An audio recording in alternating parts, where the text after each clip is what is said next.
I'd like to welcome everyone this evening. We want to close out our closed meeting here.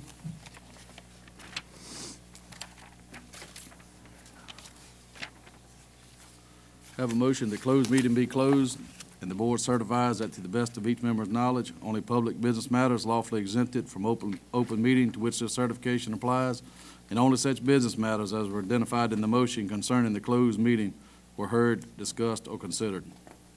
So moved. We have a motion. Do we have a second? We have a motion and a second. Ms. Shuttleworth, would you please certify? Yes, ma'am. Yes, ma'am. Yes, ma'am. Yes. Yes. Thank you, ma'am. I'd like to welcome everyone here this evening. If everyone please stand and join us in a pledge of allegiance in a moment of silence. I pledge allegiance to the flag of the United States of America and to the republic for which it stands, one nation, under God, indivisible, with liberty and justice for all.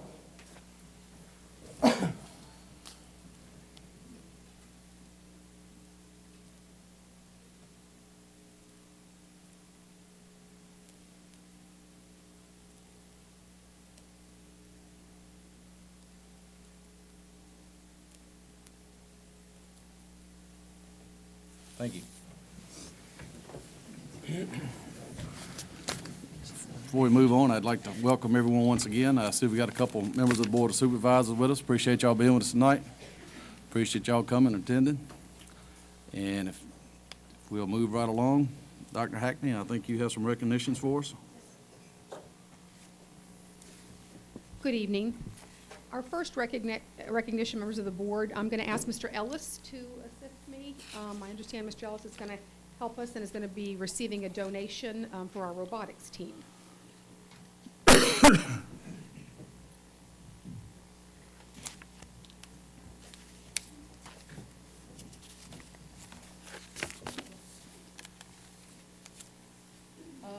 We're accepting a donation from Mr. Jeremy Satterfield, representing Mid-Atlantic Broadband tonight.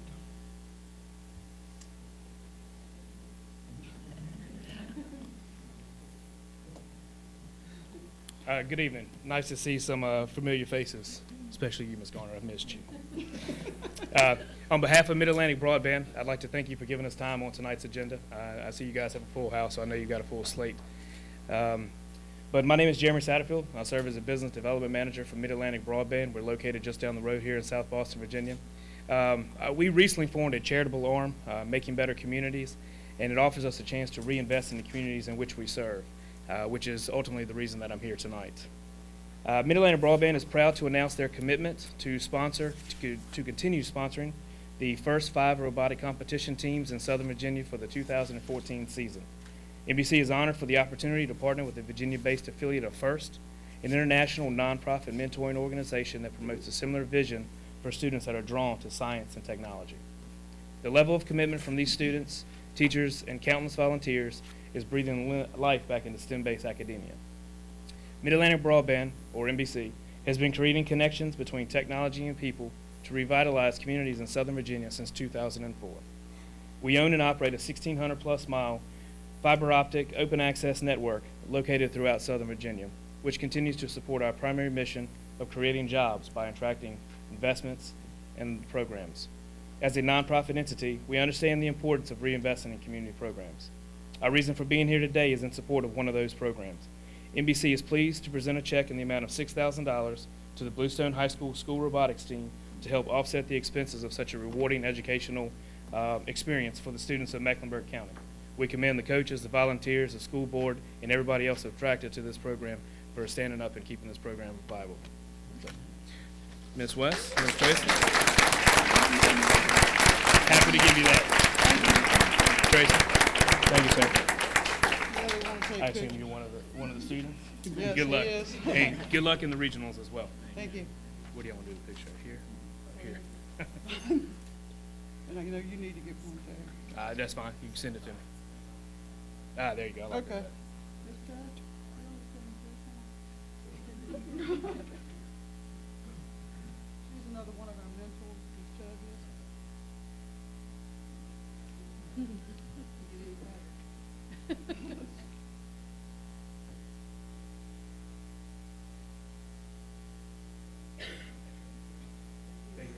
Yes, sir, thank you.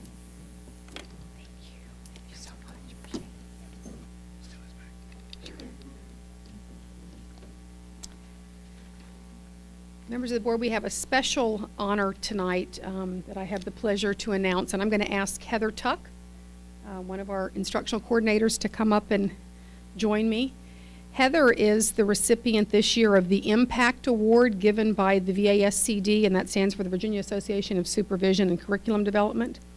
This is a very prestigious annual award that this year was awarded to 4 outstanding educators in the state of Virginia who have had the greatest impact on curriculum and instruction. I'm just going to read some of the things that we've pulled together, and then I'm going to put my spin on it at the end. Mrs. Tuck has worked for our county since 1999. Most of you know that.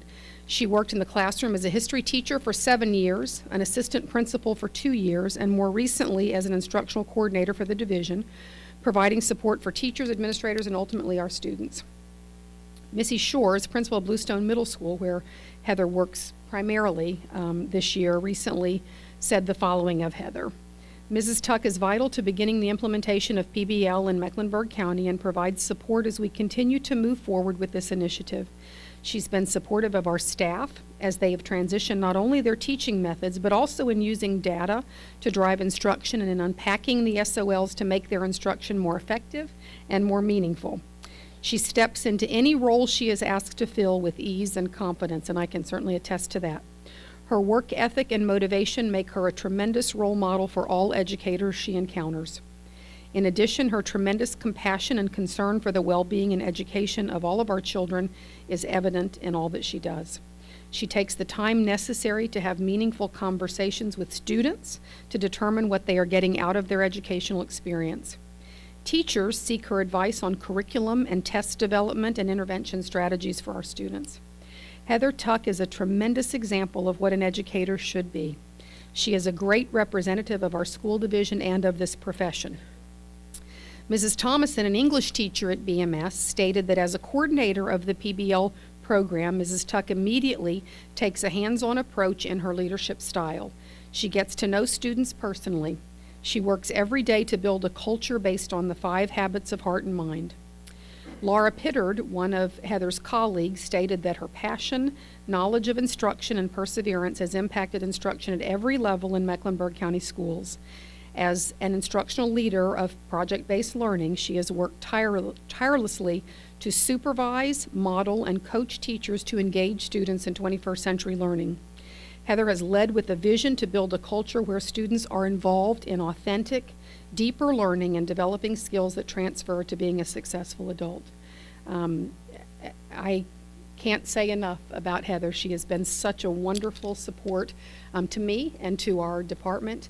I had the distinct pleasure of attending the conference with her to represent you all and our superintendent as she was awarded this very, very special honor.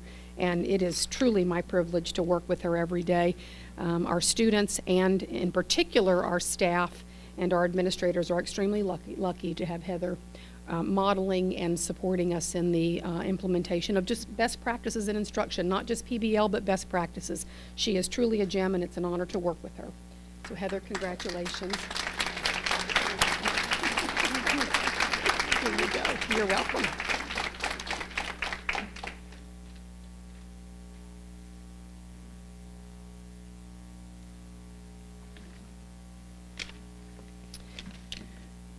Members of the board, we have 2 teacher recognitions tonight, and they're both from Bluestone Middle School.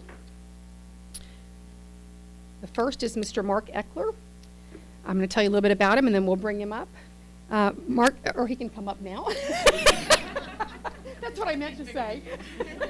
Yes, he is. Mr. Eckler attended Western Kentucky University, majoring in industrial arts education and minoring in industrial engineering. He received his master in integrating technology into the classroom from Walden University. He started teaching in our school division in 1987. He currently teaches all 3 grade levels at Bluestone Middle School, technology classes, and enjoys what he does. His students study topics related to technology such as rocketry, race cars, the different forms of energy and their conversion process, and the list goes on and on. To support these studies, the students learn the basics of three-dimensional drawing using SolidWorks. Students are able to design and produce parts with a computer, numerical control, milling machine, that's a mouthful, or use a simple 3D printer that produces plastic parts. When Mr. Eckler is not teaching, he enjoys spending time fishing and with his family. I'm going to bring up Mr. Muller and tell you a little bit about him, and then I'm going to tell you about the two of them together. Mr. Todd Muller studied fine art and art education at the State University of New York. He holds degrees in both fine art and art education. Mr. Muller moved to Mecklenburg County with his family in 2005 after accepting an art teacher position at Bluestone Middle School. He currently resides in Boynton and enjoys introducing middle school children to a wide variety of art media. He also works with our Art Gate program. He also enjoys fishing and can often be found with Mr. Eckler casting a line and pulling in a fish. These two teachers are known as Muckler at Bluestone Middle School. They are always willing to fix it, and I've heard this repeatedly, build it and paint it when needed, no matter what the task involves. Bluestone Middle School would like to thank these two for all they do and the time that they put into making Bluestone Middle School great. I have actually had the privilege of talking to Mrs. Shores on a number of occasions, and she always brings up that she's got two people on her faculty that are willing to pitch in and do anything that she needs, regardless of the circumstances, evenings, weekends, and it's these two fine gentlemen. So it is my pleasure on behalf of the board, the superintendent, and Mrs. Shores to present Todd Muller and Mark Eckler with certificates and thanks, little small gift, token of our appreciation for all you do for our school division. Thank you.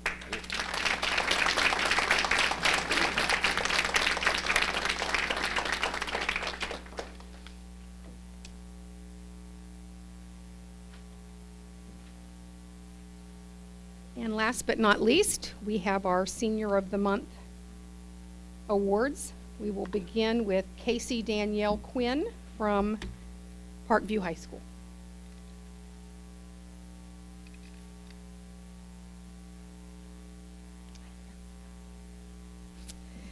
Parkview is proud to present Casey Danielle Quinn as the Senior of the Month. Her parents are Keith and Kim Quinn, and she lives in Bracy, Virginia. She's involved in numerous activities and clubs at Parkview. She is the secretary of the Beta Club, and she's a member of FBLA, DECA, and the Spanish Club. Casey said that her activities have, and I quote, taught me how to help people and how to be a leader out in the community. I've learned especially how to work with others. Casey developed her strong work ethic by serving as a secretary in her parents' business at the age of 14. She currently works part-time as a cashier at Ace Hardware in Littleton, North Carolina, and she's worked there for nearly 2 years. When she found out about this award, she said, "I am so excited. I couldn't wait to get home to tell my mom, so I just had to call her." That's starting to be a theme, a universal theme each month. She added, "This award made me feel so special and honored. I didn't know a scholarship came with it. I had no idea." Mrs. Bryant Trahee, Casey's English teacher, said Casey deserves this award.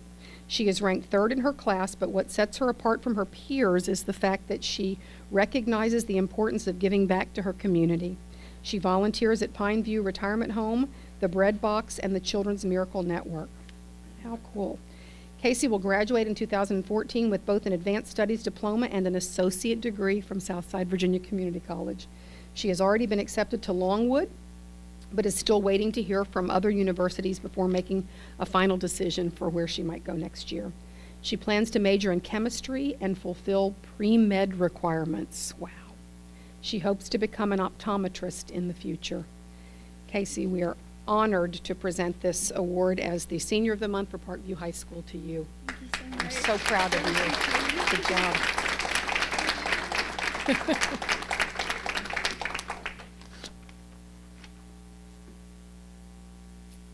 Tristan Williamson.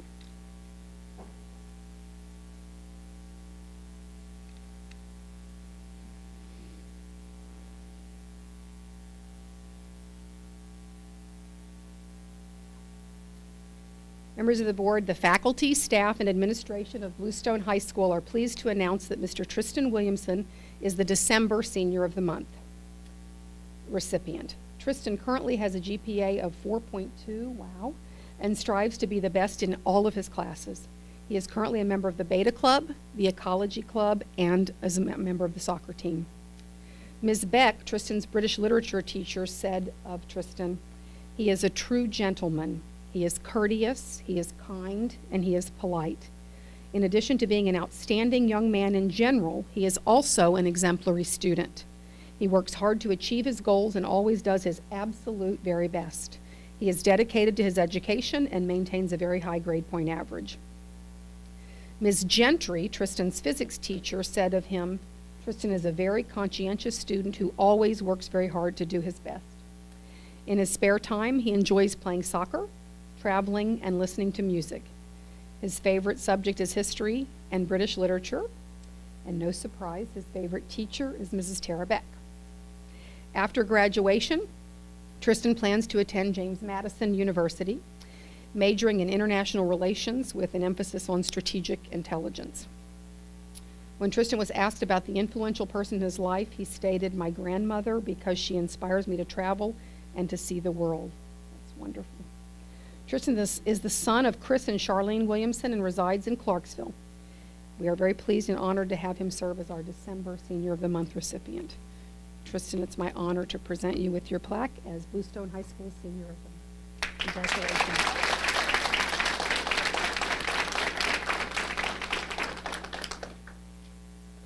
Thank you, Dr. Hackney. Everyone who was recognized, please come forward for just a second. The board wants to meet and shake everyone's hand real quick.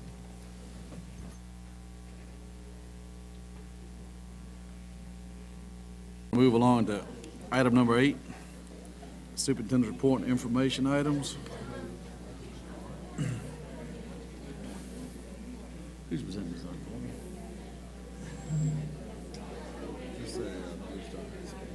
It's divided. Huh? It's divided. All righty, we're going to move on to item number 8.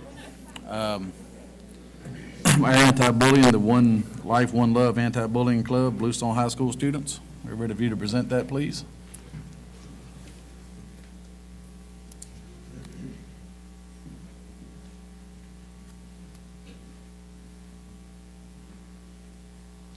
Good evening. On behalf of the One Love, One Life Club, I would like to thank you all for inviting us. I'm going to start off by introducing the club, and following my speech, there will be 3 club members who will describe their personal reflection. One Love, One Life Anti-Bullying Club was started during the 2011-2012 school year. We have traveled to numerous of schools performing plays, reading books, and engaging with students by performing hands-on activities. Believe it or not, bullying is just not a problem here in Mecklenburg County. It's a nationwide issue. This year, as our club begins heading into the second semester, we plan to branch out and move across the county by visiting our middle schools and also our high schools in the county. We also have participated in various fundraisers. If you'd like to get involved, feel free to contact our chair advisor, which is Ms. Smith, who's standing right behind me.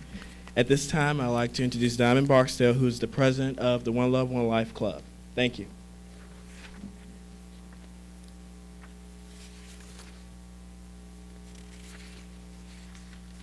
Hello, I am an 11th grader who attends Bluestone High School. I'm also president of the anti-bullying club, One Love, One Life. Although I have been bullied in the past, I have overcome this conundrum and would like to spread the word about the negativity that it has caused. That being said, I joined One Love, One Life because I feel that bullying should be controlled and eventually stopped. Even though some students believe that bullying is not an important issue, it has caused many emotional problems to its victims as well as casualties.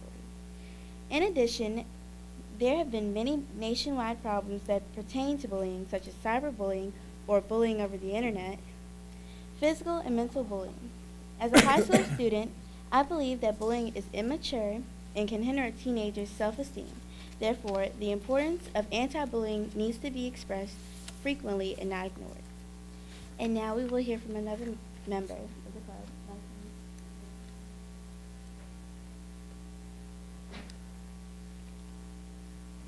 Hi, I'm a 10th grader at Bluestone High School. What is bullying? Bullying is many things. It can be verbal and physical. Let's see what those things are. Verbal bullying is when you are teasing somebody and or calling them names. Physical bullying is when you're getting hit, kicked, or even punched and slapped. Think, have you been bullied before? Take time out and think about, are you the one getting bullied or are you bullying somebody else? If you're getting bullied, run and tell your parents, guardian, teacher, or somebody you trust. If you are the person bullying people, then stop and think about how you would feel if you were the one getting bullied. Put yourself in their shoes. They don't like it, and neither would you. Stop bullying. And here go another member. Ariel, talk.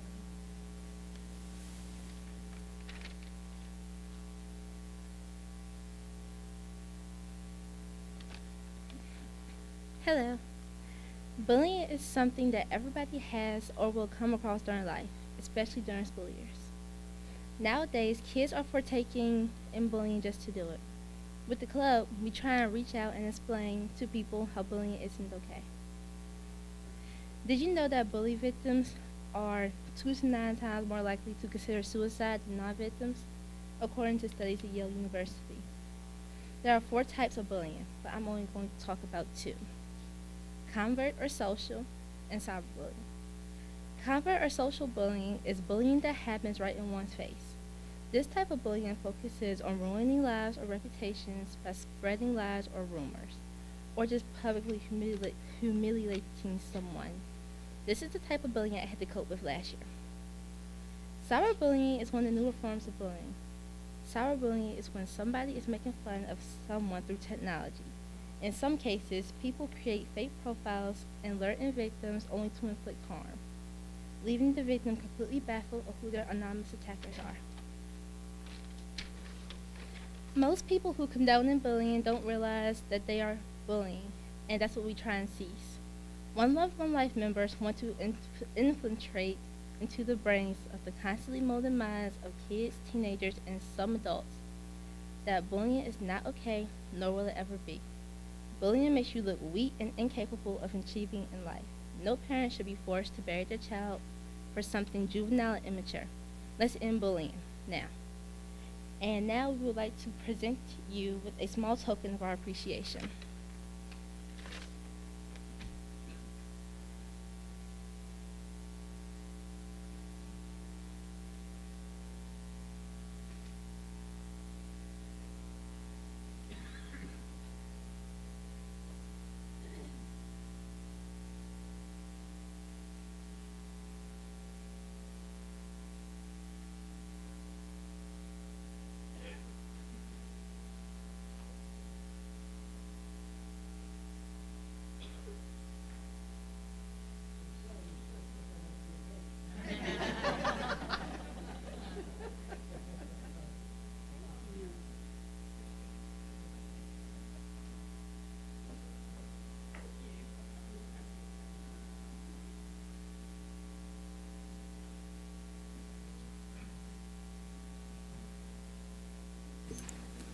Thank you all very much for your presentation and your gifts.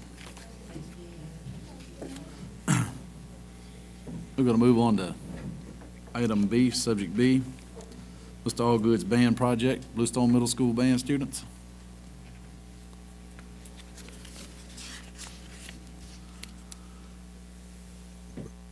Good evening. I'm Mr. Allgood's stunt double this evening, and I'm here to present our middle school band students. The idea behind the project that they did was that they were supposed to develop or create a replica of their instrument that they play in the band and then do a brief research paper on the history of that instrument. So I'm going to allow them to talk to you about their instruments.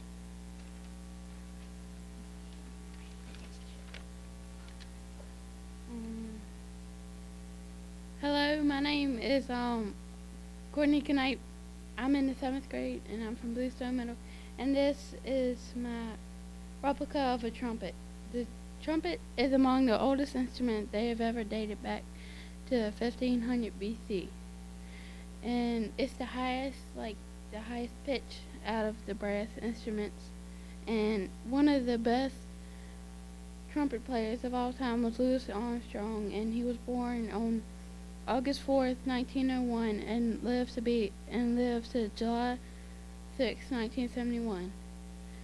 And this actually plays a little, but it don't sound exactly like one, but it does play.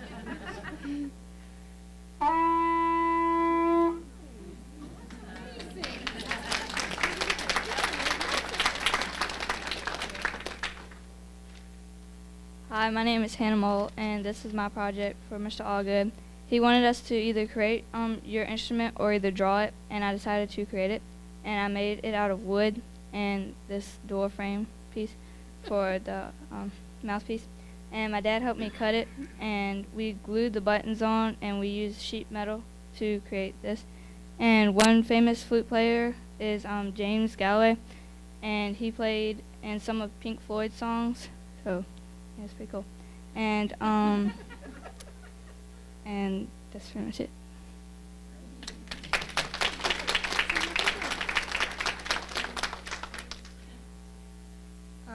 My name is Lydia Williamson, and I'm in the 7th grade.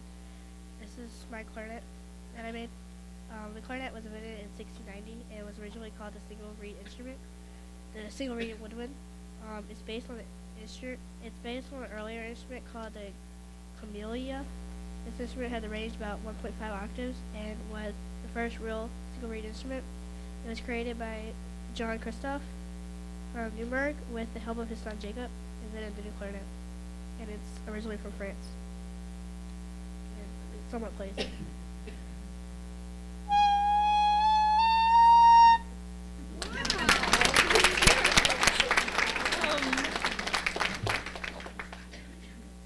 Hi, I'm Madison Yancey. I'm in 7th grade, and I made my trombone. It has an actual slide, so when it comes out, it's a brass instrument. It is a unique instrument because it's the only one that has a slide. It originally came from Italy. Trombones are better known in like brass or jazz music, like saxophone. Trombones is the only instrument that can play perfectly in tune, and they was created in about the 15th century. Trombones are non-transposing instruments. They have an efficient, unique, low brass sound with the capability of playing all chromatic scales. There are certain types of trombones that have valves instead of it still has a slide, but instead of having to go all the way down to 6th or 7th position, you would press a valve and it would just go down there automatically. It's like a bigger mouthpiece. Mine's a 48-inch, but you can get different mouthpieces. Okay, mine report was about Dorothy Zangler.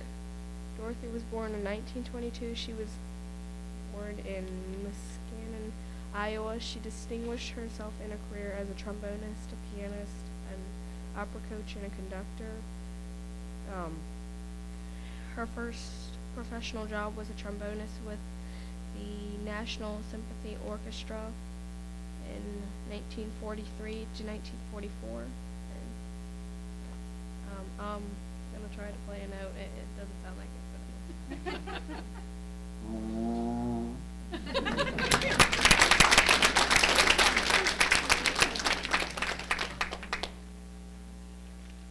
Hey, my name is Katrina Farrell. I'm in the 8th grade from Bluestone, and my project was a clarinet. I don't have my report with me, sorry. But, okay, so I made my clarinet out of a new vacuum pipe, a funnel, a hot glue gun, and a door hinge. Thank y'all.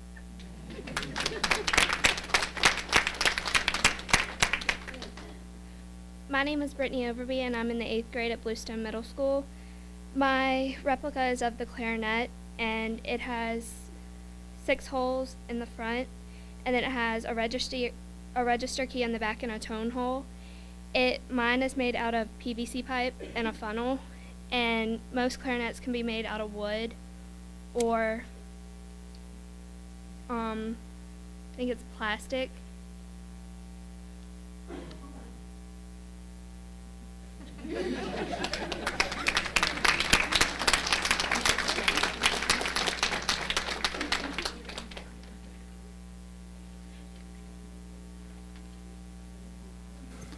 Thank y'all very much. That was very creative. We're going to move on to subject C, our Gifted Advisory Committee. Ms. Rogers.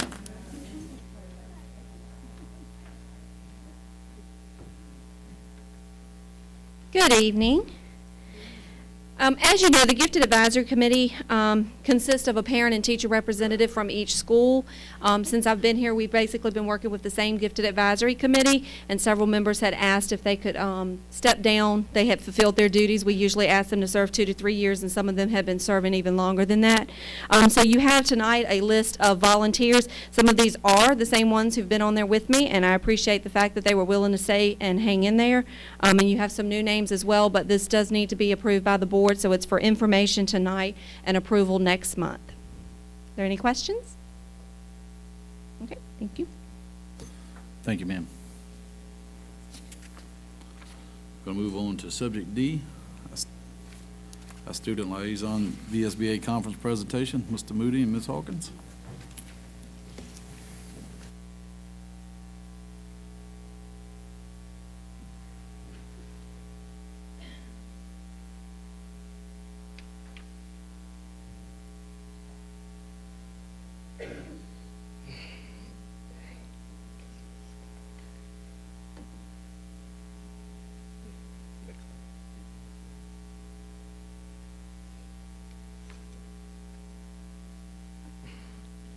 Good evening, school board members and Dr. Thornton. Cameron and I are pleased to present an overview of the 2013 Virginia School Board Association's annual convention of the Student Liaisons Workshop.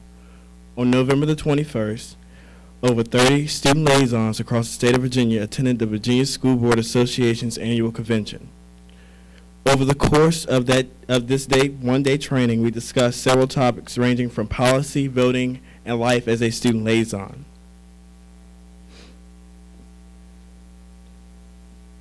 We had mock activities that replicated board discussions regarding school division policy. With that activity, we collaborated into small groups, creating a mock policy developing the National School Lunch. My takeaway from this is I have to say I was truly have a deeper understanding of how complex the work is for a school board member to ensure that we have appropriate policies to support and protect our students, faculty, and staff. In addition to the day in life of the student liaison meeting, we had an opportunity to discuss the application process, daily responsibilities with liaisons across the state of Virginia.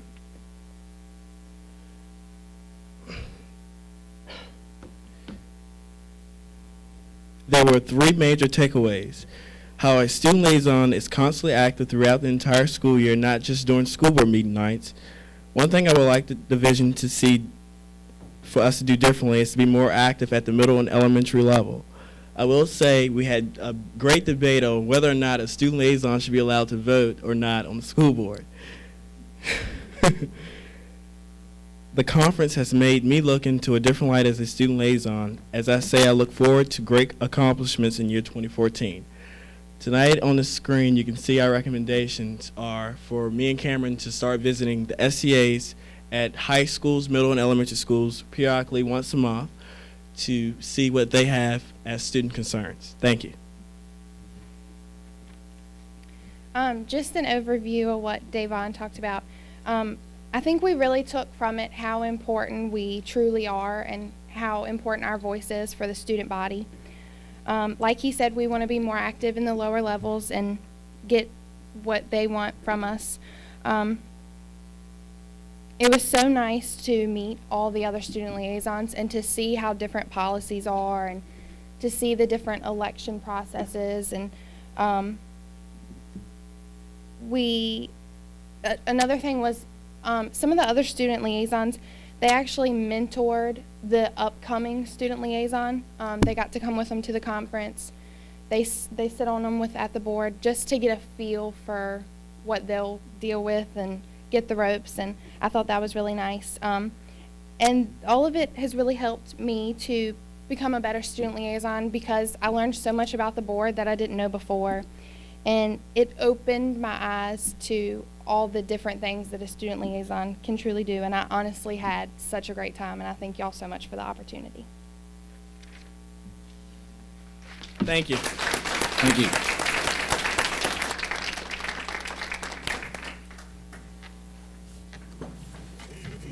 We'll move on to item E. Dr. Thornton, overnight field trips. Yes, we have for first read overnight field trip, Parkview Middle School and High School band, going to the all-district band. And at this point, it's just information. Are there any questions? Are there any questions over band trip? All righty, we're going to move on to subject F, bus lease. Dr. Thornton, that's you also. Let's see if I can get it out there.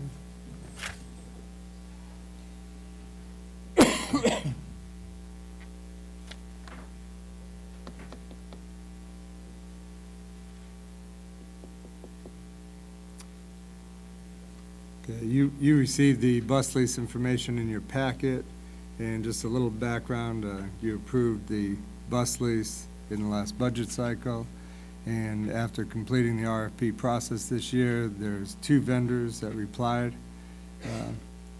and 3 people replied for the lease part of the RFP. We're recommending the selection of SunTrust for the lease side of the project, and Carter Machinery for the 10 2014 Bluebird buses. Any questions on? We won't discuss this at the time of the vote, or you want to discuss it now? You can discuss it at the time of the vote.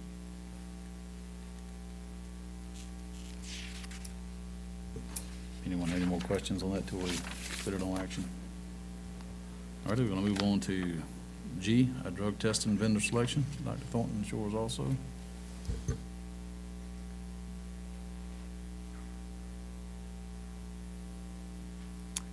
Okay, just a little background. The board requested administration look into drug testing of students in athletic programs and the costs associated with it, and we passed policy for students in, it ended up in privileged activities, which means athletics, any clubs, anyone who drives to school, the band, et cetera, and that's outlined in the policies that you approved. We've looked into cost comparisons at local hospitals, online purchases, and agency partnerships. And after doing all the research, the local hospitals were $52.75 per test, and we must bus the students. The online purchase was $6.19 per test, but there's no certification behind the testing at all. And the agency partnership was $12.25 per test, but there is certification behind the test, and they actually come on site and do all the training with all of our personnel. Any bounce back tests would be sent off for further verification, and the bounce back test for the agency is $23. For the online service, that was $45 per test. So who will be tested? It's 10% of the students participating in school-sponsored extracurricular activities and permission to drive to school, park on campus, et cetera, like I said. The approximate field numbers are, for athletics, approximately 500 students times 10%, which would be 50 students, end up being a cost of $612.50. The band would be a cost of $171.50, and driving permit students, which is 300, would be an estimated cost of $367.50. The recommendation is to do this 6 times a year. We could do it every month. I'm recommending because of the cost. Those are the costs per month. So, or every time you test. I'm recommending that we do 2 tests so that we have 2 tests each sports season. So in the fall, winter, and spring. So, and they're random tests, selecting students at that time. And we ask that we move forward with the agency partnership at $12.25 a test. Are there any questions? I have a question. Where we talked about possibly combining the bus driver test with this. Is that possible? We're investigating that as well. We Okay. can't combine it with this, but that Oh, would be a yeah. separate, yes. We could contract to do a separate Okay. issue. Because right now, the bus driver is higher than that. Yes. The students that are chosen, are they going to be chosen by the company, or is it going to be done by somebody from the school system? It'll be done by the company. They'll be given student ID numbers. There's no names associated with it. And so it's randomly picked through the numbers.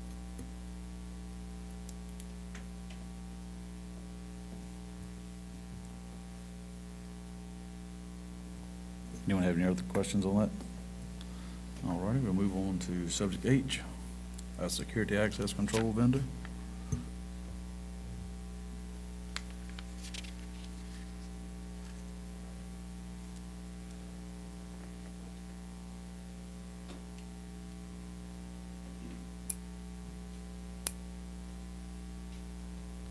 Okay, again, background on this topic. The need for door access control for our division has been in discussion since mid-2012. Governor McDonald agreed the need for our schools to be locked and create a safe environment. We applied for a grant that we received in the amount of $96,763 to put towards access control of our school campus doors. We've done an RFP to locate a vendor to match our needs. 5 vendors replied. All vendors' responses showed excellent timeline factors, vendor abilities to understand our need, and technical responses. It made the process selecting a vendor difficult. We ended up needing to use total project price as the deciding factor. And the equipment must be purchased within 6 months as of September 3rd or by March 3rd, 2014. A local match of 25% of the state grant award is required. The local match should be spent by March 3rd, 2014 deadline.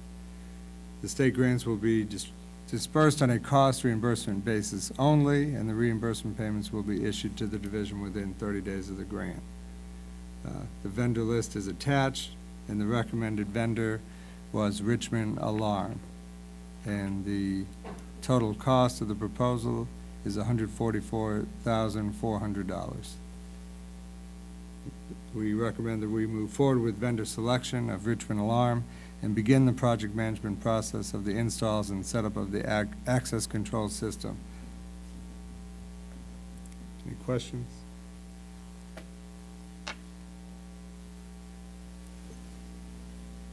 All righty, we'll move on to, no one has any questions, we'll move on to subject I, survey results from Bluestone Middle and Parkview Middle. Okay.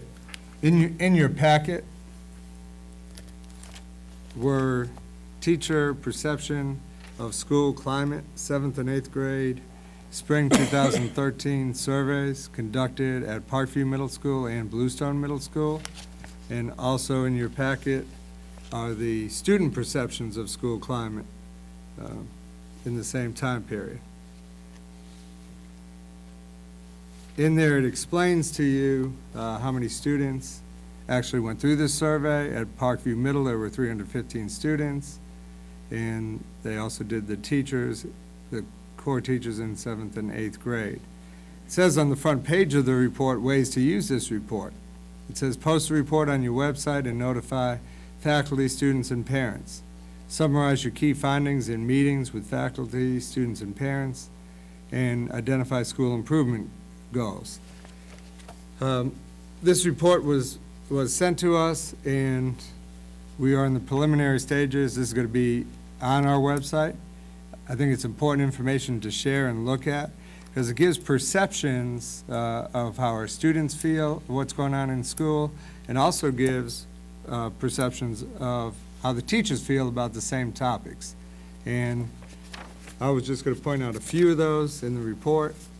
Parkview Middle, if you look at the student one on page 3, the report compared the state percentage on these responses, our region percent responses, and then how this individual school responded.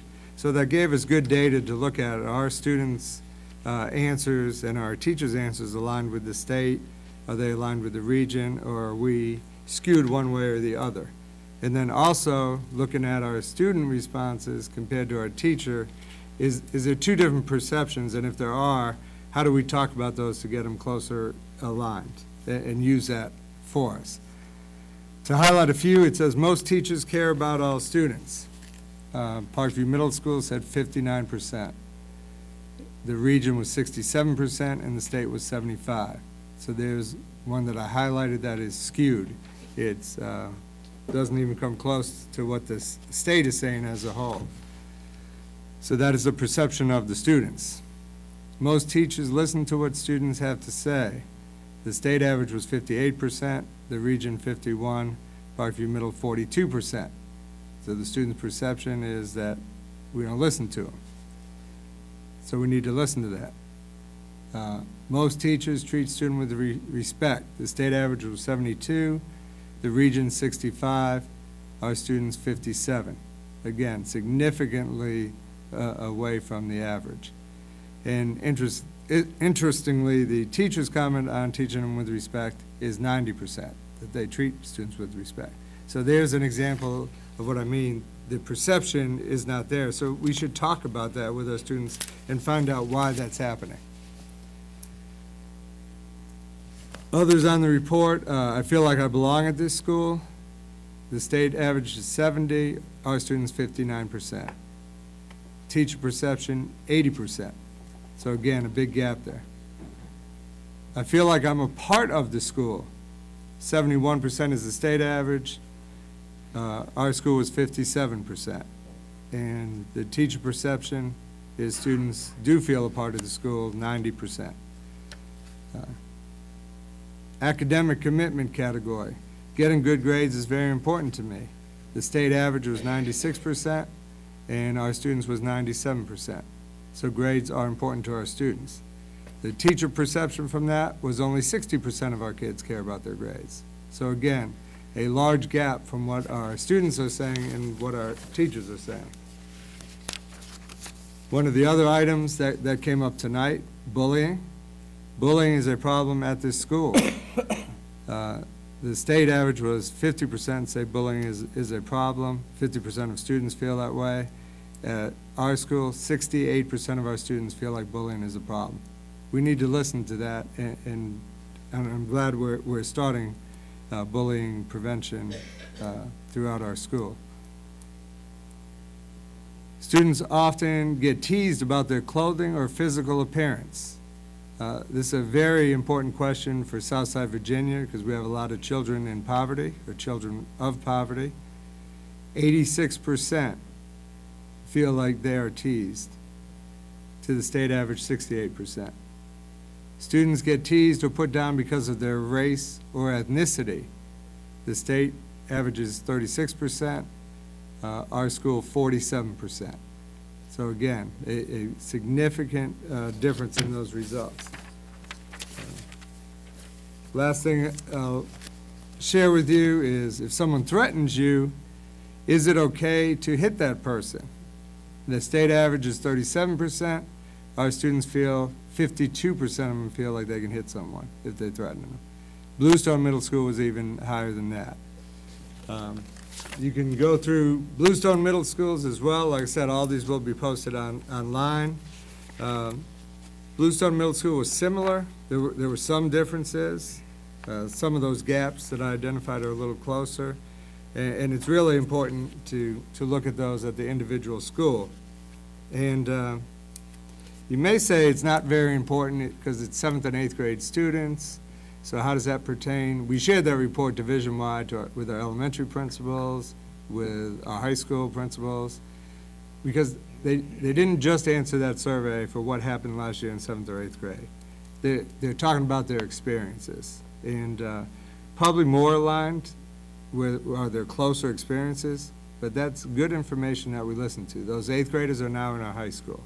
And they went to our high school feeling like we don't care, or there's some things in here that we really need to talk about to make sure that we provide the best for our students.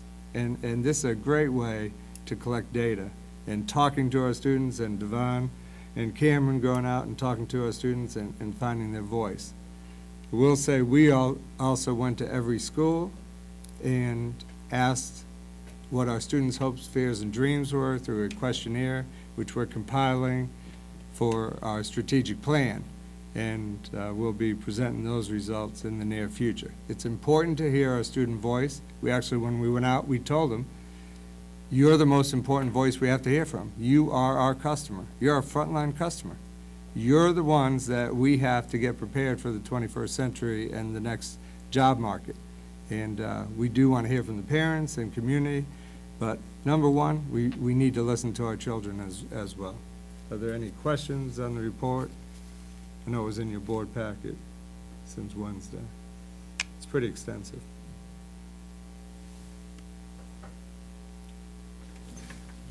No one have any questions? All righty. We're going to move on to subject J, instructional updates.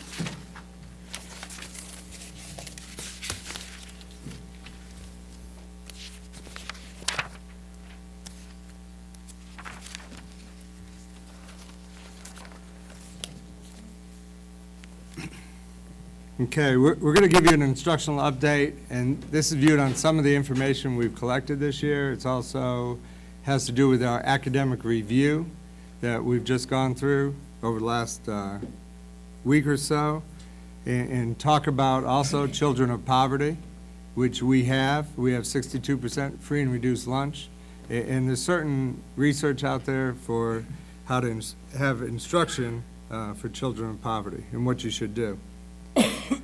So number one, if you turn to mission, is to foster a culture of excellence where proud students and educators become the craftsmen of beautiful quality work.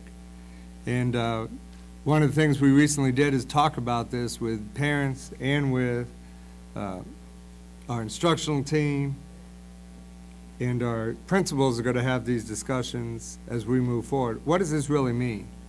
A lot of people have mission statements and they sound good and it's catchy, but it has to become action. So what does foster a culture of excellence mean? To me, it means high expectations for every single student, not some of our students. And we'll talk about this later in the report. In the next part, where proud students and educators become the craftsmen of beautiful quality work. When I hear craftsmen of beautiful quality work, I actually have a visual for you. On the next slide, but that's what I have. Someone who has great pride in everything they do, and the end product is what matters.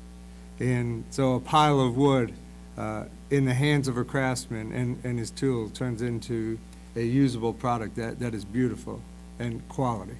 How does that apply to us in schools? We have a picture here in the top left-hand corner of a classroom where we have very low expectations. Can anyone point out the low expectation? All right, we have a child sleeping. I've witnessed this in some of our schools. If you allow a child to sleep in your classroom, that is an example of a low expectation. We have to make the classroom come alive. If they refuse to come alive, there's procedures to take that through. But to allow that to happen is low expectations. Next is a picture of an active classroom with young people engaged and sharing and collaborating with each other, with the ultimate goal of, if we truly are craftsmen, then what we'll have is at the end. And I particularly picked this picture. It's not just a graduation picture of them getting ready for the world. It's a picture about a young person that's obviously built a relationship and is hugging them on stage. And that's important. That's important. If you look through that survey I just sent you, building those quality relationships are so important to the instruction. You can't have great instruction without that. You can have someone deliver a great lesson, but how it will be taken and where they go from that makes a huge difference if you build that relationship along the way.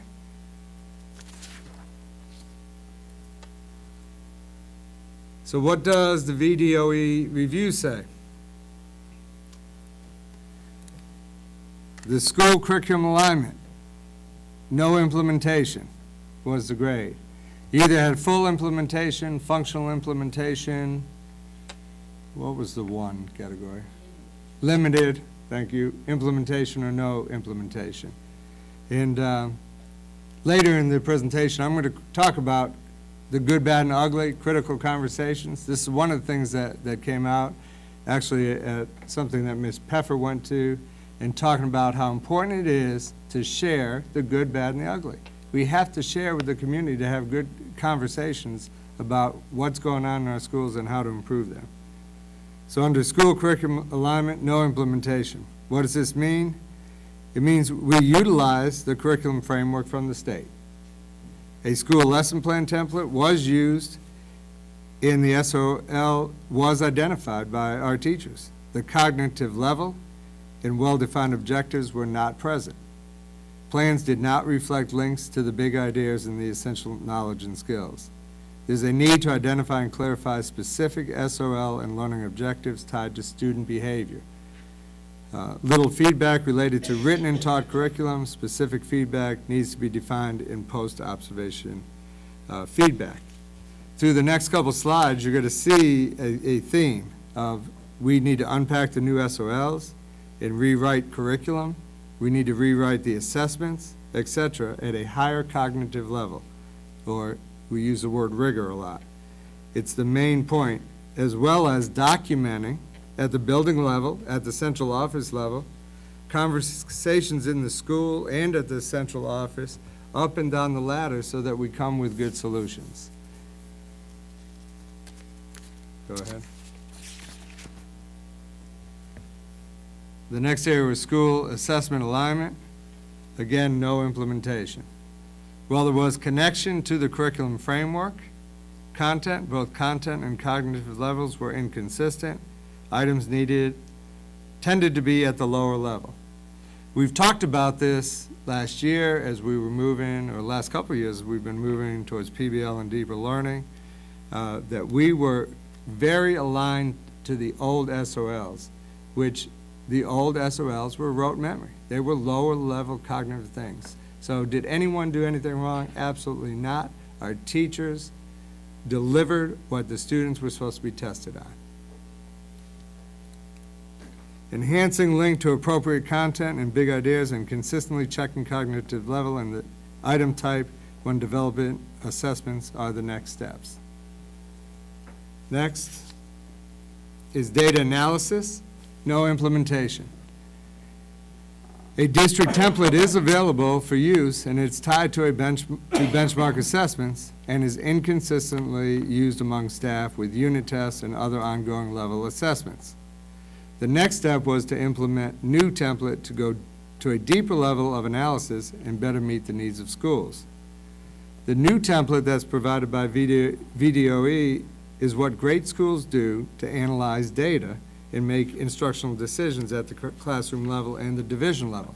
Our current instrument that we do have some complaints about that, you know, I got to fill out this two-page report. The two-page report is essential to getting at informing your instruction, making your decisions based on actual data, not how we feel. And the new template given by VDOE is what great schools do, is 5 pages long.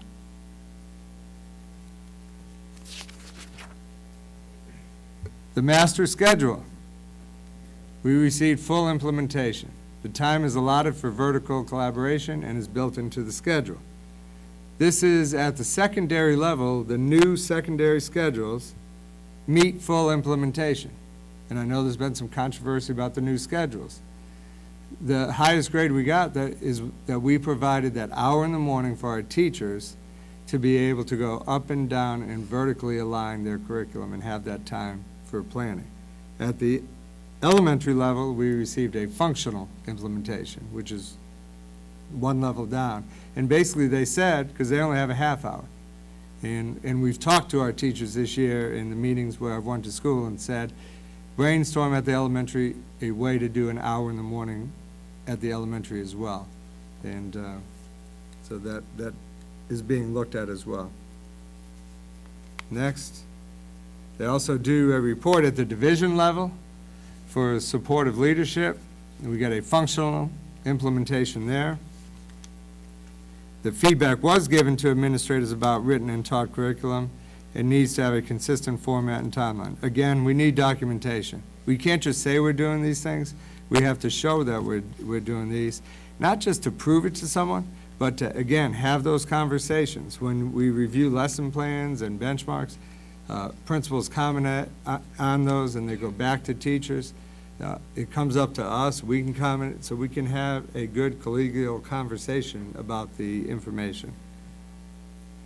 Creating a site visit form with the focus on the written and taught curriculum, look-fors, professional development, and define what students are doing and what teachers are doing.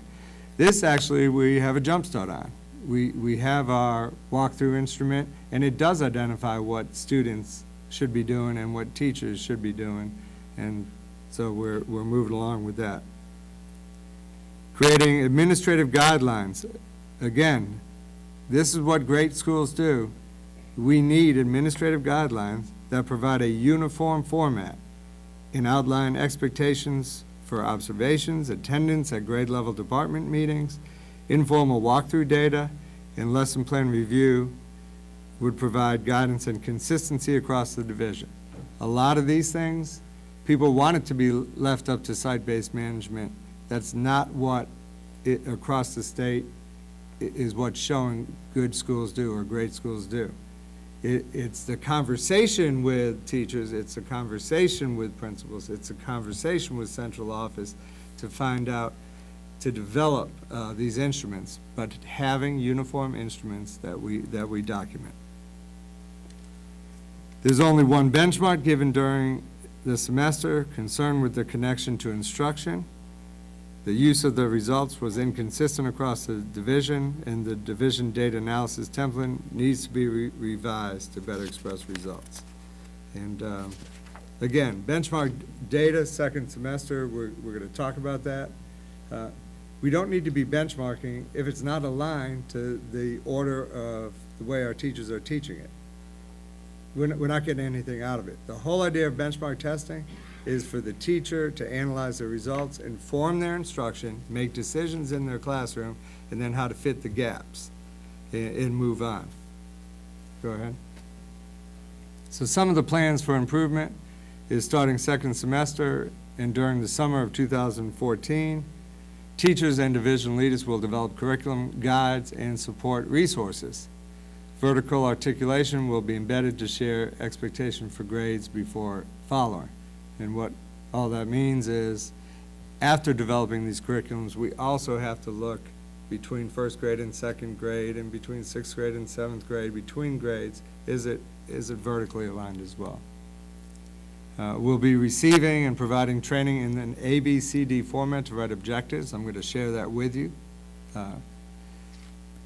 This was done in all of our trainings. I don't know if it was called this format, but when you see the format, it's not cutting and pasting the standards out of the guide from the state and say we're teaching that. It's really developing what our objective is in student terms and teacher terms. Training and developing assessment that reach a higher cognitive level will be provided. The assessments we give have to match the instruction. And actually, it's backwards design. We need to develop the assessments that match the new rigorous SOLs and design instruction that meets that. The benchmark analysis reports, where the schools are going to be talking to their staffs. Again, if the test right now is not aligned, we're not going to give the benchmark test for the sake of giving it. We're going to tell the schools, give you a unit test, whatever that may be, whether that's a 2-week test, a 3-week test, whatever finishes a unit for that teacher, and then use the benchmark analysis form provided by VDOE to inform your instruction and move on until we can fully have a curriculum developed and have benchmarks in place. This will take care of developing the curriculum with rigor embedded in both the curriculum and the assessments. The next slide. Again, I'm just showing you to inform you. It's more important that the teachers know how to do this, and our coaches and our principals, etc. But I thought you need to know what this entails, because it's not an easy endeavor. The A stands for audience. Who are the learners? B is your behavior. What do you expect from them to be able to do? This should be an overt, observable behavior, even if the actual behavior is covert or mental in nature. If you can't see it, hear it, touch it, taste it, or smell it, you can't be sure your audience really learned it. Condition is how. Under what circumstances or contexts will the learning occur? What will the student be given or already be expected to know to accomplish the learning? And D is degree. How much? How much will be accomplished? How well would the behavior need to be performed? And to what level? Do you want total mastery of 100%? Do you want them to respond correctly 80% of the time? And that's a common, totally non-scientific setting, is 80% of the time. To show you an example of a well-written objective, the first one is at the application level. And you see it's not in the order of A, B, C, D. First is condition, given a sentence written in the past or present tense. So that is the condition. Who, the student, B, the behavior, will be able to rewrite the sentence in future tense. And the degree is with no errors in tense or tense contradiction, i.e., I will see her yesterday. So that is an example. That's unpacking the SOLs and writing an objective. That's not an easy thing to do, and it takes time, and it takes practice as well. The next one probably is a better example to show that.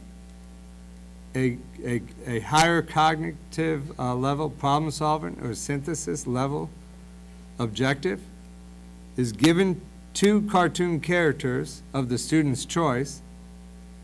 The student will be able to list 5 major personality traits of each of the 2 characters.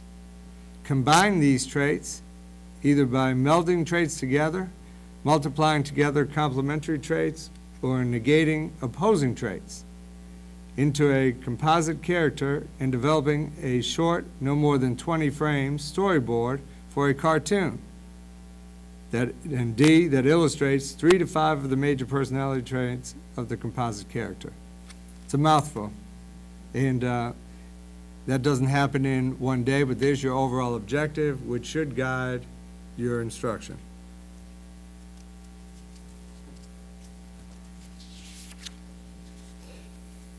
This work, like I said, I've repeated several times on the curriculum and assessment, is just one major part of the improvement plan. The other is a culture of excellence or high expectations for all students. Go ahead, Ron. That's why I want to share the next part, which we must discuss, and we talked about children of poverty. The U.S. students, this was recent results that were in the newspaper, results on program for international student assessment, the PISA results. And if you read the report, it also says we're way behind Shanghai and China again. This is an interpretation from AASA, the National Association of Superintendents, that U.S. students earned scores that were slightly above the international average in reading and slightly below in science and math. But it's important to realize that children in the U.S. are not falling behind.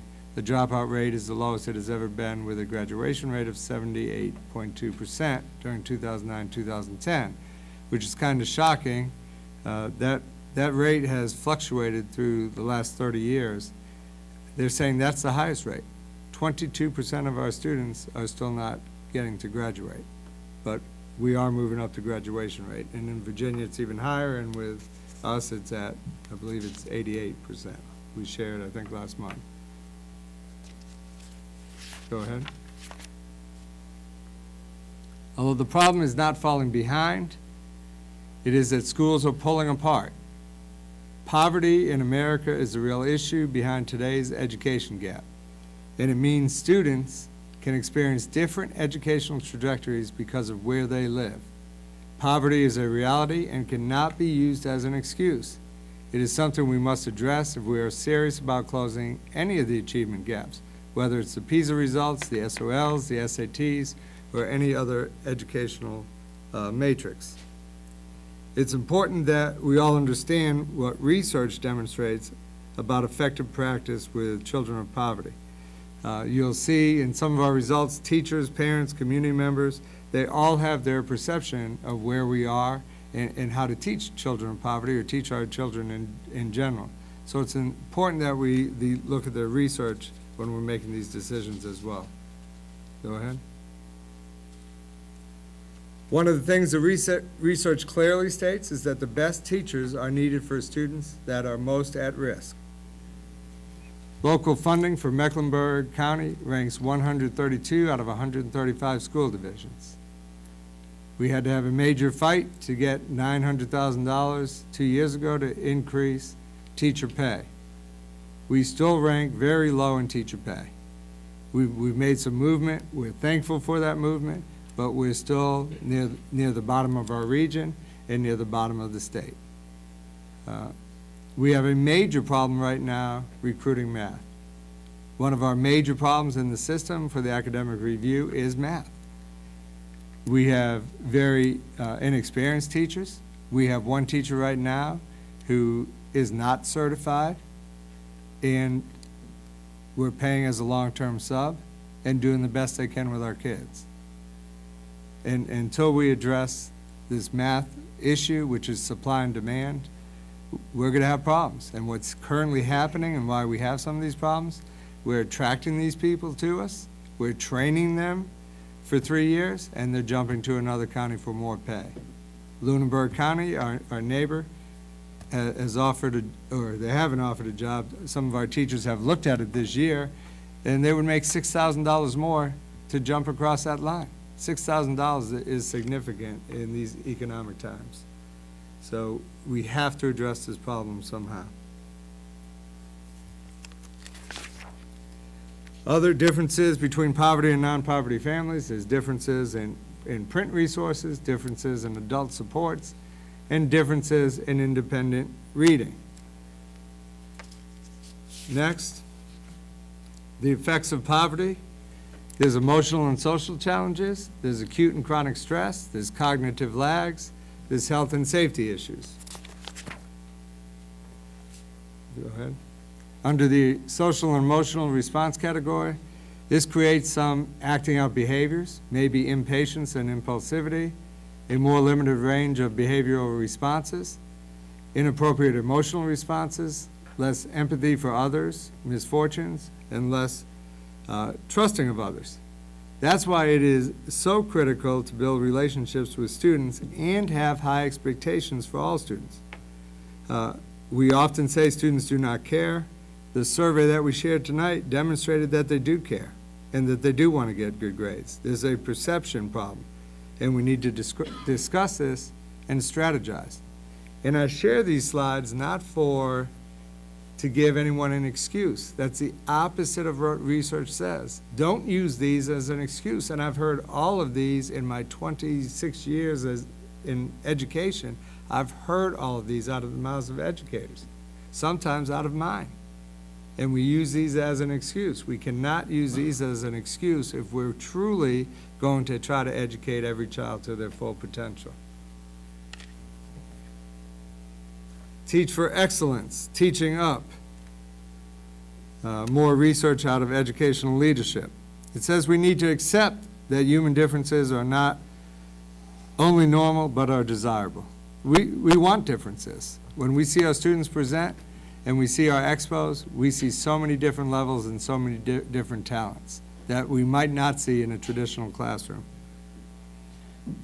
We need to develop a growth mindset. What does this mean? It means, again, looking at the data. When we look at the data, you may see an SOL test score and you may see a teacher's class who got 60%. Well, you got to look past the 60% and see what did the student score the year before.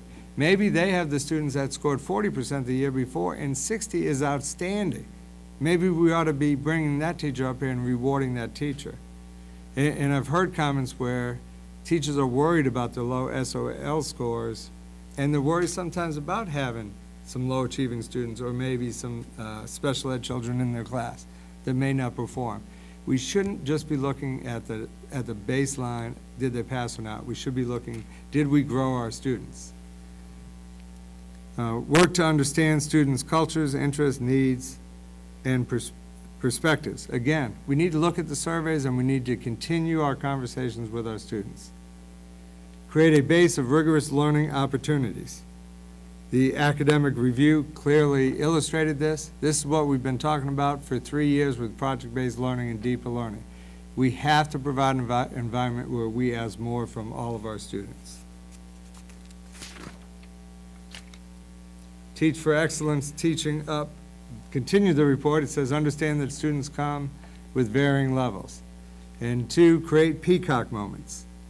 A peacock moment is like a proud peacock.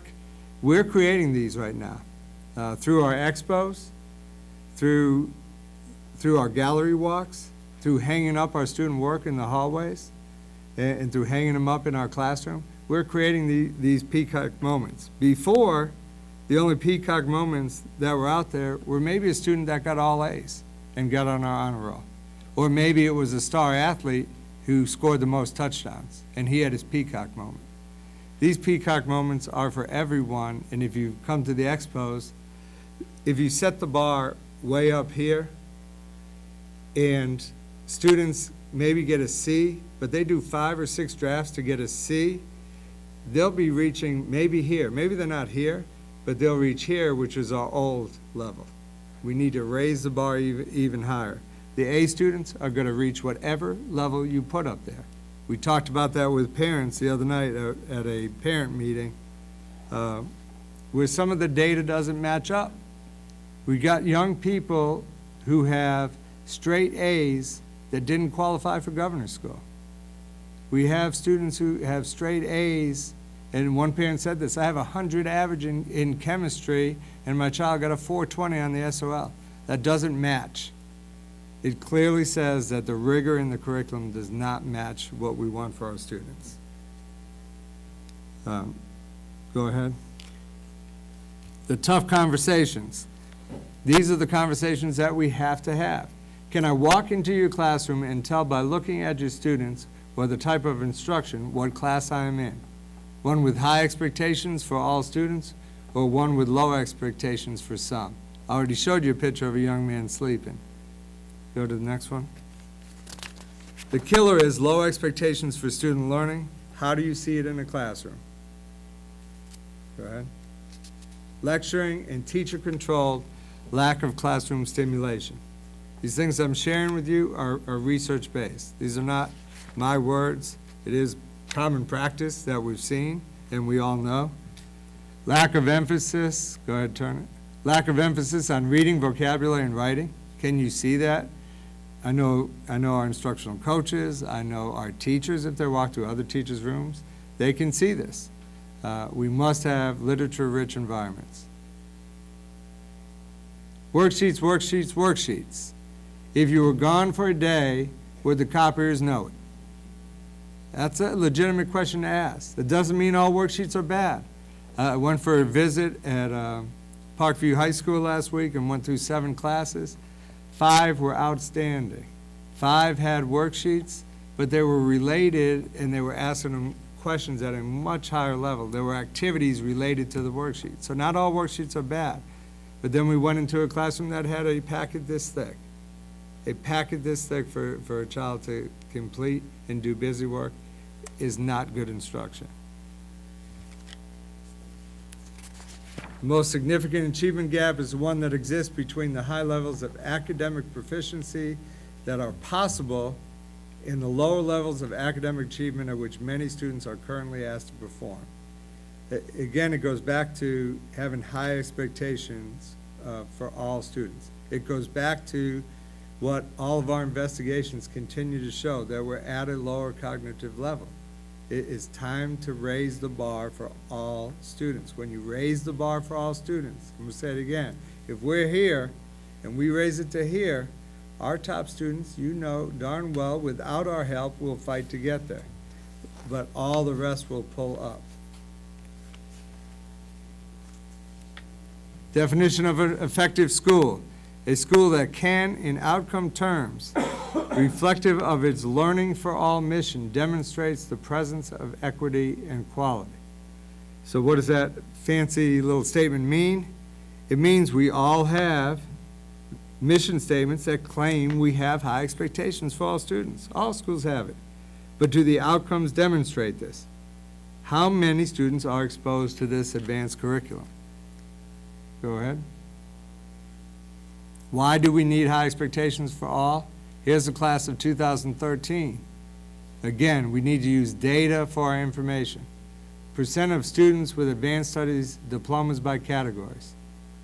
At Bluestone, our 32% of our white students get an advanced studies diploma, 22% of our black students, 25% of our economically disadvantaged. Parkview, 38% of our white students, 12% of our black students, 17% of our economically disadvantaged. Is this a problem? This is a problem. It needs to be talked about, it needs to be addressed, we need to brainstorm and figure out why this is occurring in our schools. And the only way to do it is to say it. But a lot of people won't say this. If you say this, they'll say there's something wrong with your schools. I guarantee you, if you pull up this information on most of the schools in Southside Virginia, they're similar. You have to be willing to say it to solve it.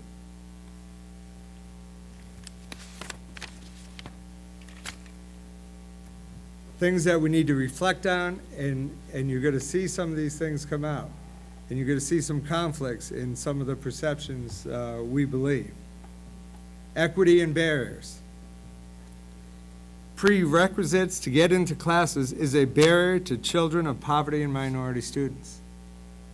Yet I know there are educators among us who will fight to say you need to get a B before you get in this class.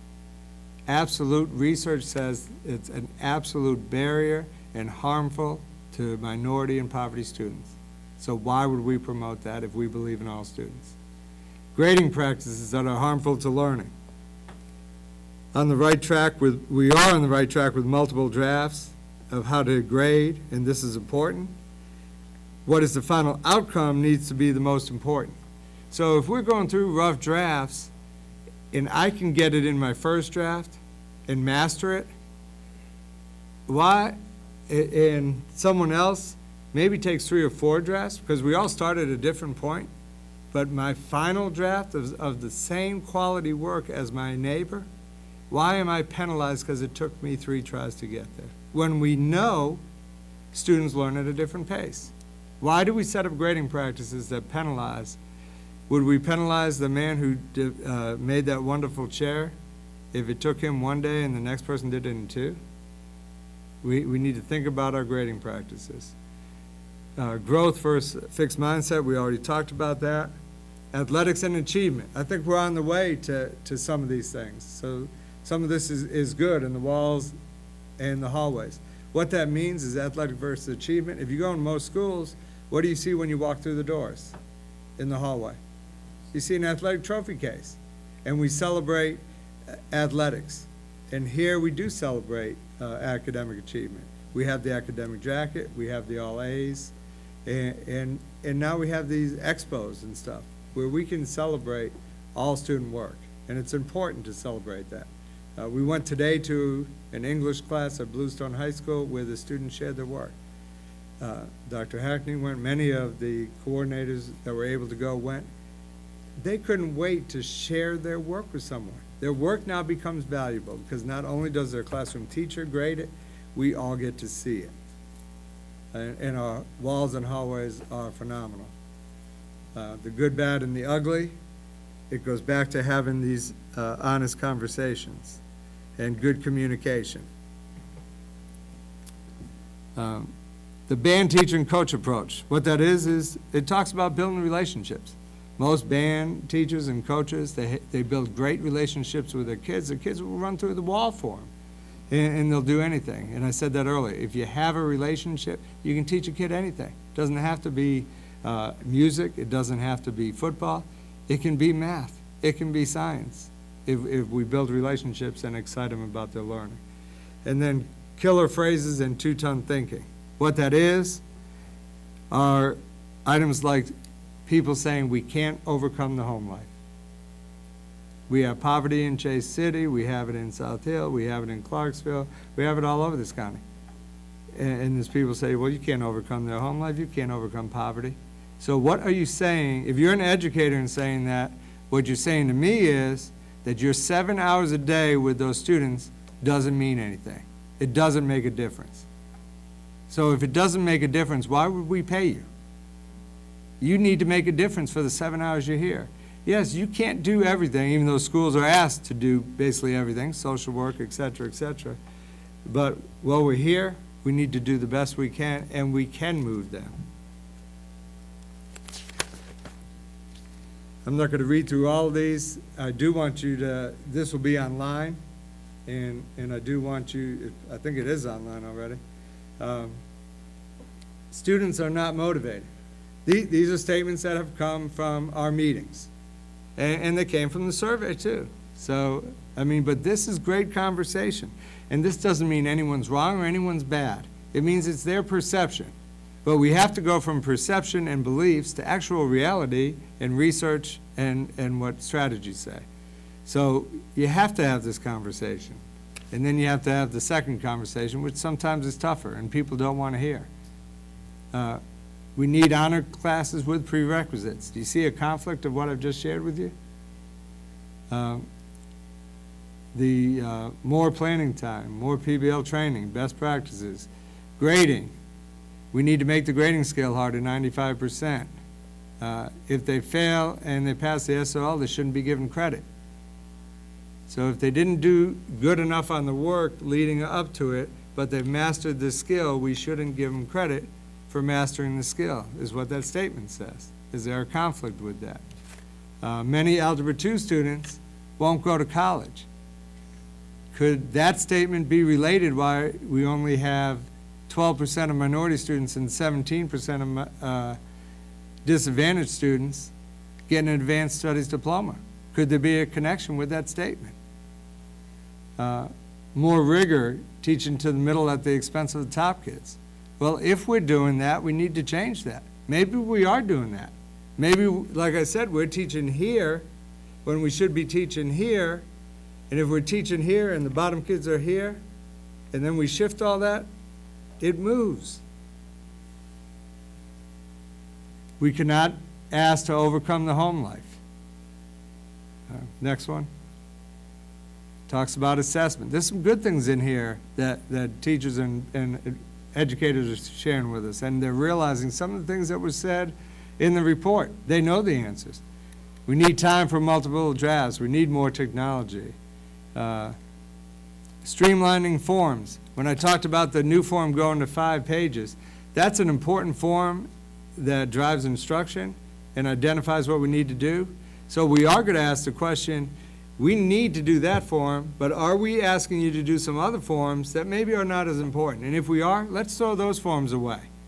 Let's use the forms that great schools use to provide great instruction, and maybe let's get rid of some of these other forms. So we're going to be asking the schools with their teachers, identify these forms and get rid of them. And it's probably going to be hard for some of the principals that want to cling on to some form they've had maybe for 10 years. But let's throw some of these away and let's use what we know great schools do. Data, benchmarks. What is passing? Actually, the test average of 70%.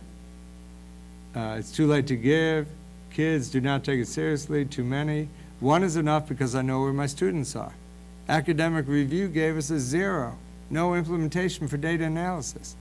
We don't know where they are. How can we say we know where they are when we had the scores from last year? Well, if we do say we know where they were, then we knew 60% of them were going to fail? That's not a good statement. So we better not say we knew where they were. we better say we need to start looking at it closely with benchmarks and an aligned curriculum. Gradual implementation, and we're not ready. Go ahead. And basically, are there conflicts? Now that what we know is research-based best practice, the academic review, what we know how to teach children in poverty, are there conflicts? This is why it's so important, and I'm gonna admit my fault here. We didn't take enough time to talk to our teachers. We didn't take enough time to talk to our kids. We didn't take enough time to talk to the community. And that is an integral part of it. But at the parent meeting that I had the other night, we did talk about that, and we explained what site-based management is. And we explained what that is getting input from all those groups, and then using best practices, and then using what we know through our practice in the field of education, what works, and molding that together for a unique solution for Mecklenburg. What it does not mean is a democratic process that everyone gets a vote. And the parents clearly said to me, we don't want to vote. We just want the input. And we want to know that we've been listened to, and we want the feedback from you of why there may be some differences, why we perceive it this way, and that's not what really best practice say. So we're having those conversations, and they're important. This information, again, data is important as we make our decisions. And I know this is getting long, but this is an important conversation. This data is from 2010-11. This is prior to Jim Thornton doing any damage to Mecklenburg County. This is prior to the new SOLs. This is the SAT scores that our children were achieving. Females at Bluestone, 854, and males 914, at Parkview, 883 and 882. Sure, do we have students who are scoring 1,200 and stuff? Absolutely. But this is the average, and who are they? Are they all of our students? No. This is the top 30% of our students that are taking this SAT. So the best of our best, are we saying they can only score an average of 880? Is that what we want for our education system in Mecklenburg? And I've said it for years before I came here, and I said it when I first started coming here. The old SOLs did nothing but dumb down education. It was rote memory. We were all trained to do that. We were all whipped that we better get those scores. That is why teachers did what they did to get those scores. That is why principals did what they did to get those scores. And did it cause damage? Absolutely. And now we're moving to a new day and age with more rigorous SOLs, and I'm glad for that. And it's glaring the results, and we need to fix our curriculum. Another huge controversy was the 76 days versus the 80 days. Another perception, is that reality or is that perceived perception on people's part? In actuality, under the old schedule of 180 days, actually in the semester for 90 days, 80 days were used for instruction prior to the SOL test. In our new schedule, 76 days, so 4 days difference. And there's actually more minutes in the 76 days. And I do know a lot of our teachers said they want the 180 days. In their reality, they need those. And we are going to investigate that. And if perception, if that becomes their reality, maybe we do need the 180 days. But again, looking at data, go back to when this decision was made. It was made for two reasons.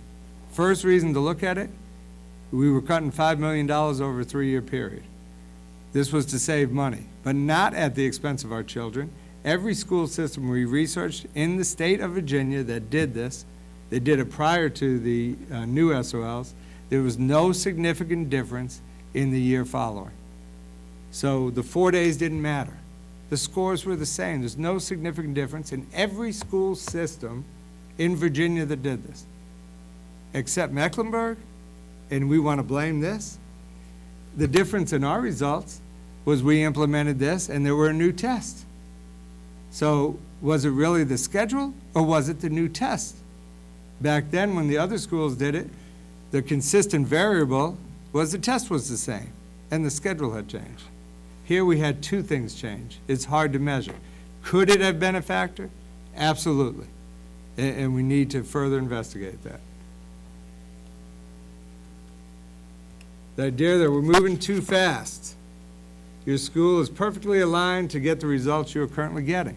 If we continue to do the exact same thing we did to prepare for the old SOLs, why would we get a better result? We have to make some changes. Our implementation started 3 years ago. We went to High Tech High, we went to North Carolina, we went to Georgia. We invested schools that were doing deeper learning. High Tech High was project-based learning. That was their name. Ron Berger, who's come and done training with our teachers, called it expeditionary learning. It's all deeper learning. It's going to a higher cognitive level. That's what it all means. Year 1 was investigating. Year 2 was a pilot with half the 6th grade. Year 3 was this year, 5, 6, 7, 9. In Bluestone Middle School chose to throw in 8th grade. The next year we add another grade. In the 5th year will be full implementation. Are we really going too fast? When the academic review says you should have been doing this all along, that was their statement. I was embarrassed. They said you should have been doing this all along. This is what great schools do. So actually, I need to apologize to our students and our parents that I didn't push harder and go faster.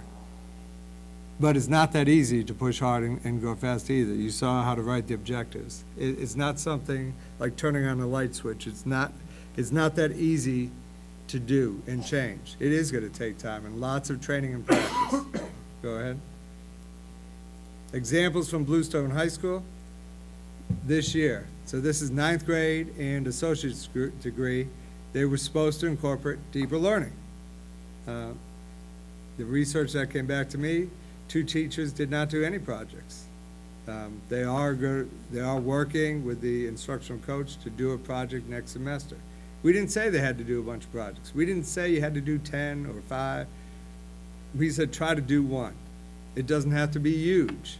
Try to do some other deeper learning activities. You got the coach in the building, you got the principal, you got other teachers who are comfortable with this, go for it. We have 6 teachers that did 1 project. We had 1 that did 2, 2 that did 3, and 1 teacher did 6 and another 9. So what does that all mean? Go ahead. First, if the project isn't deeper learning itself, it doesn't mean much.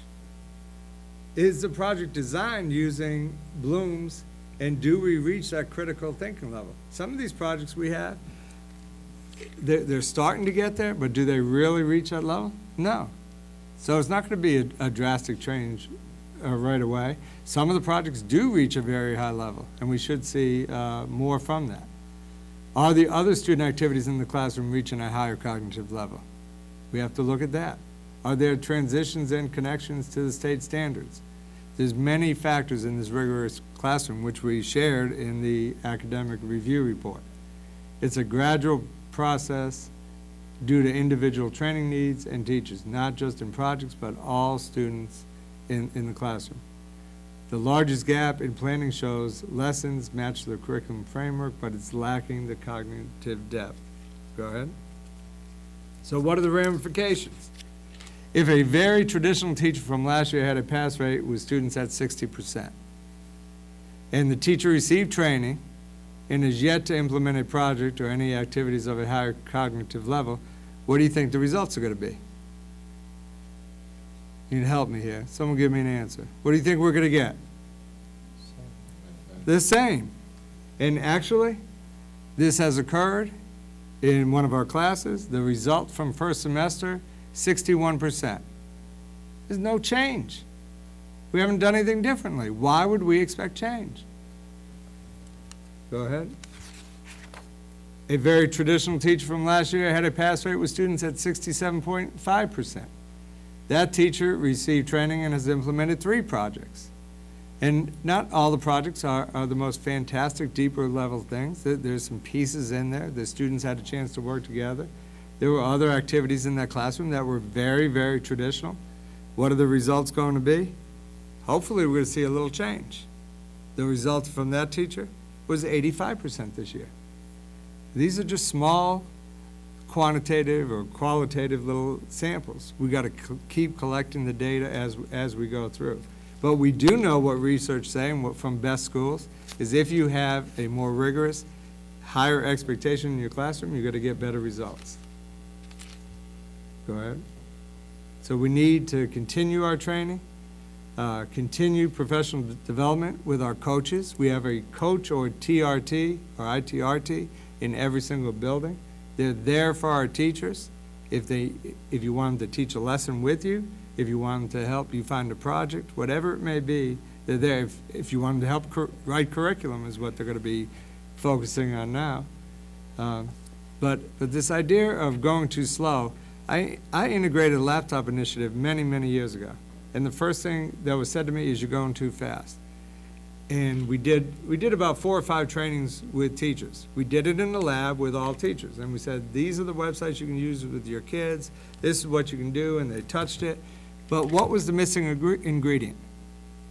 They weren't in a classroom with 25 kids with a laptop in front of them. So how would they know what was going to happen? Until you try it, you don't know. And all kinds of things happened when we did that, good and bad. And we learned from them, and we moved on, and we got better at it. It's the same philosophy with deeper learning or the projects. We can train you all day long. This is what you should do with a project, and we can watch someone. But until you do it yourself and get in there with 25 kids and letting that control go, you're not going to know what's going to happen. And so you got to move. There's no set research that says if you train for 15 days, you're ready for project-based learning or deeper learning. There isn't any.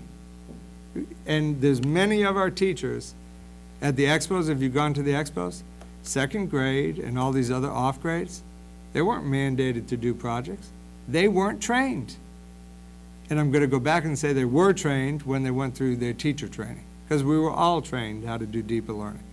And they're doing projects, they're doing fantastic work on their own. No one dictated do it. They do it because it's the right thing to do for kids, and they're doing wonderful things. It all depends on your comfort level, and that's why the support of the coaches is there to help them wherever they are. We need to help our teachers get to that next point, and it's not easy for everyone.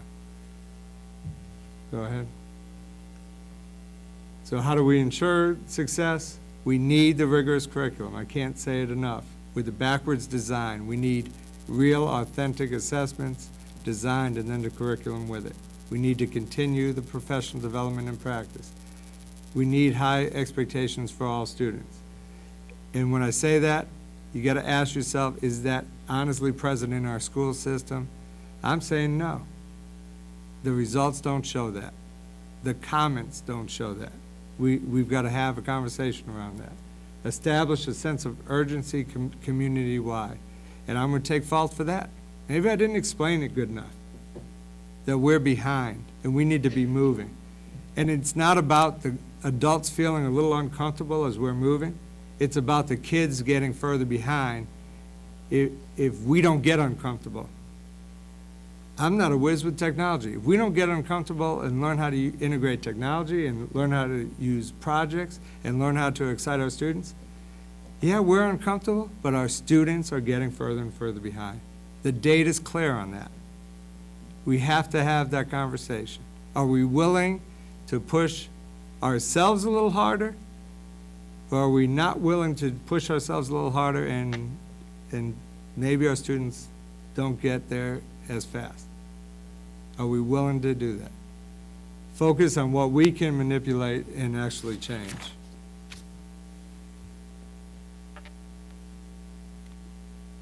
What is essential to beautiful quality work? Educators are model excellence, student engagement, multiple drafts, pride, critique, excitement to learn, grading philosophy on mastering the standards of the end result, and promoting risk-taking both by our students and by our teachers. We have to say it's okay for our students to fail. We have to say it's okay for our teachers to fail. we have to say it's okay for our principals to let your teachers fail as we're moving forward. It's more important what we do with our failures and what we do moving forward than it is worrying about, God, let's not try this because we might fail. That's not the type of children that we want to develop, scared to death to make a mistake. We have to eliminate, as a community and as a school board and as administration, these are the things that best practices say that we have to do. Eliminate destructive policies and practices that manufacture low achievement. Establish policies or practices that focus on high expectations for underachieving poor and minority students. Frequently assess reading and math levels of all students. Using data to make decisions and to evaluate and monitor progress. Employ well-prepared, passionate, certified, and experienced teachers for our most struggling students. Provide additional instructional time for students who have fallen behind. Eliminate tracking and carefully scrutinize retentions. Have a system-wide, non-negotiable belief that every child, regardless of color, background, language, disability, and income, can be the next Nobel Prize winner in any area they choose to be. Real positive change happens by design, not by accident. Every school can become a high-performing school. What will we choose to do? How well are our children? Our children are waiting and depending on us. Are there any questions?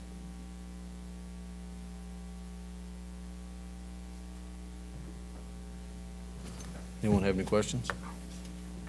Thank you, Dr. Thornton. We're going to take a 5-minute break real quick before we move on to our next agenda item. We're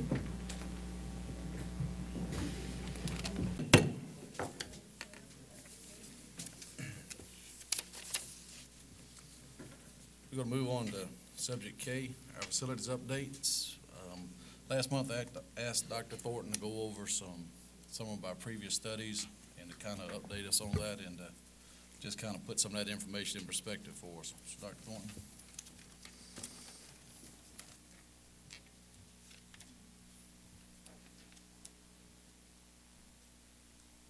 All right, go ahead, Ron.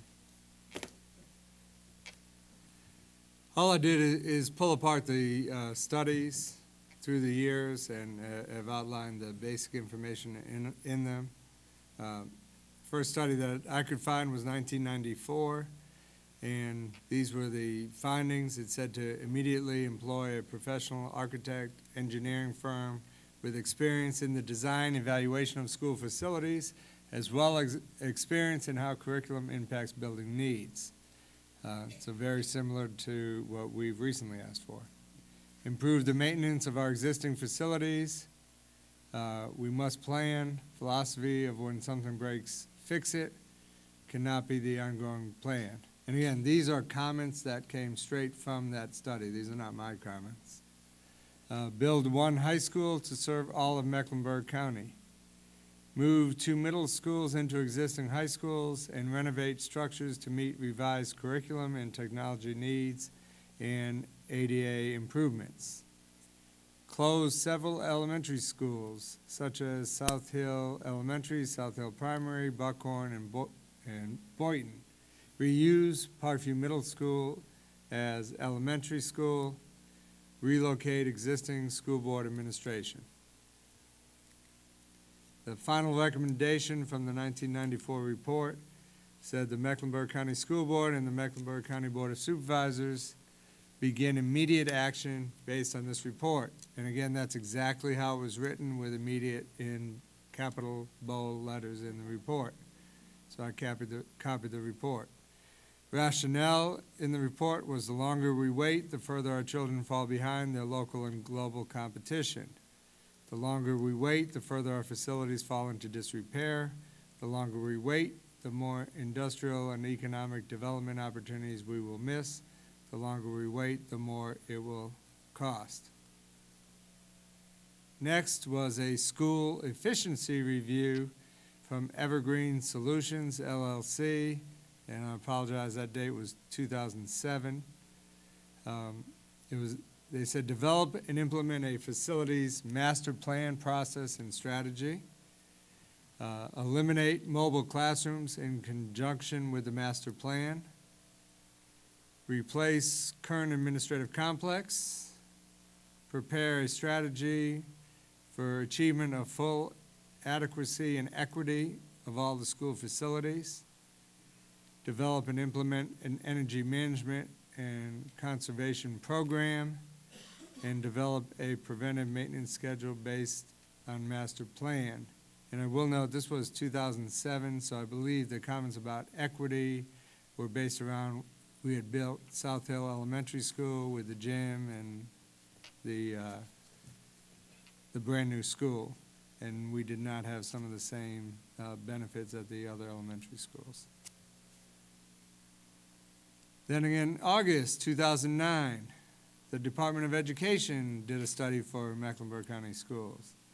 And remarkably, it said build a new centrally located high school.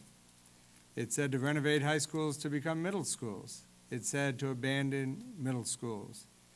It said to build new elementary on Parkview Middle School grounds and relocate Buckhorn and La Crosse students. So, and in the report, it said to demolish Parkview Middle School and build a brand new elementary there. Renovate at Chase City and Clarksville Elementary, and then modifications need to be made to all facilities to comply with ADA, and with the exception of South Hill Elementary, because that was new. Then in August 2010, the board asked for RRMM Architects to do a presentation on whether to build new or renovate existing facilities. In the report, it demonstrated that a new combined high school at approximately $62 million, and they said in the report this is dependent upon all the variables. Are you going to have extra practice fields? How big is your auditorium going to be? Are you going to have a swimming pool? Are you going to have weight rooms? What are all these other things what's your program of studies? You really can't price a building without doing that. So they guesstimated with the amount of students that we had and similar amounts of students with schools. And they estimated 2 renovations at the existing high schools for middle schools at $43 million for a combined cost of $105 million. And let me say too, the $43 million, when they're talking about renovating, they're talking about fully renovating. They're talking about brand new windows, brand new HVAC systems, the sewage pipes underneath that are currently breaking and stuff, all of that infrastructure being gutted. So it's a major project. It's not just putting new paint up and going with what you have. And then the new combined high school, middle school, they estimated at, together, if you built the high school, middle school together in one big complex, at $104 million. This was one of the determining factors, I believe, on the vote at that time to have a consolidated high school, middle school plan, which is the current vote from the board to have a combined and consolidated high school and middle school complex. My first meetings, I was told we've been waiting on a plan from your board. The majority of the school board, again, this is still just a history of events, the majority of the school board votes for a consolidated high school and middle school. The school board then requested a PPEA proposal for a new middle and high school, and we sent out RFPs. The Board of Supervisors at that time wanted to stop the proposals. They were not ready, and they voted to require, I believe it was 1/3 of the cost of the project down before proceeding. We then presented a chart to assist community members to understand what a tax increase means for them. So at the time, we were trying to inform the community, before you make a decision whether we build something, you should know good information to make an informed decision. And we are educators, so that's what we should do. We are taxed at 1% per $100 of assessed value of land and property. What this means for a person who owns a $200,000 home is every 1 cent increase would cost $20 per year more in taxes for that homeowner. Therefore, if we needed a 5-cent increase to build a school, it would cost this individual $100 more per year on a tax bill. And the key for people who do not want the new school is to complain about tax increase in general and scare the common taxpayer who may not have time to study what the tax will actually cost them. And this is done across many counties across the United States. I don't know of a locality that I've gone to that hasn't had a discussion of building new schools, which are very, very expensive. And the first thing we say is, we don't need any new taxes. I don't know of any politician that doesn't run on, we need more taxes. They all say we don't need more taxes. But I do think it's fair to the people of the community to actually give them the opportunity, the knowledge of what it would cost. A $200,000 home is way above the average of this county, and that person would only have to pay $100 more for the entire year. That's not monthly. And anyone who doesn't own property or home or rents would pay nothing. Whether that's fair is not for me to decide. That's just reality. Go ahead. During this time also, we realized funds would be available in the first budget year I was here, and the school board voted to build 3 new metal buildings for gyms at the elementary schools. The 3 elementary schools needed gyms to provide a safe, equitable place to learn and play in Clarksville, Chase City, and La Crosse. And that equity issue that was brought up in the studies, at least for the gyms, was addressed.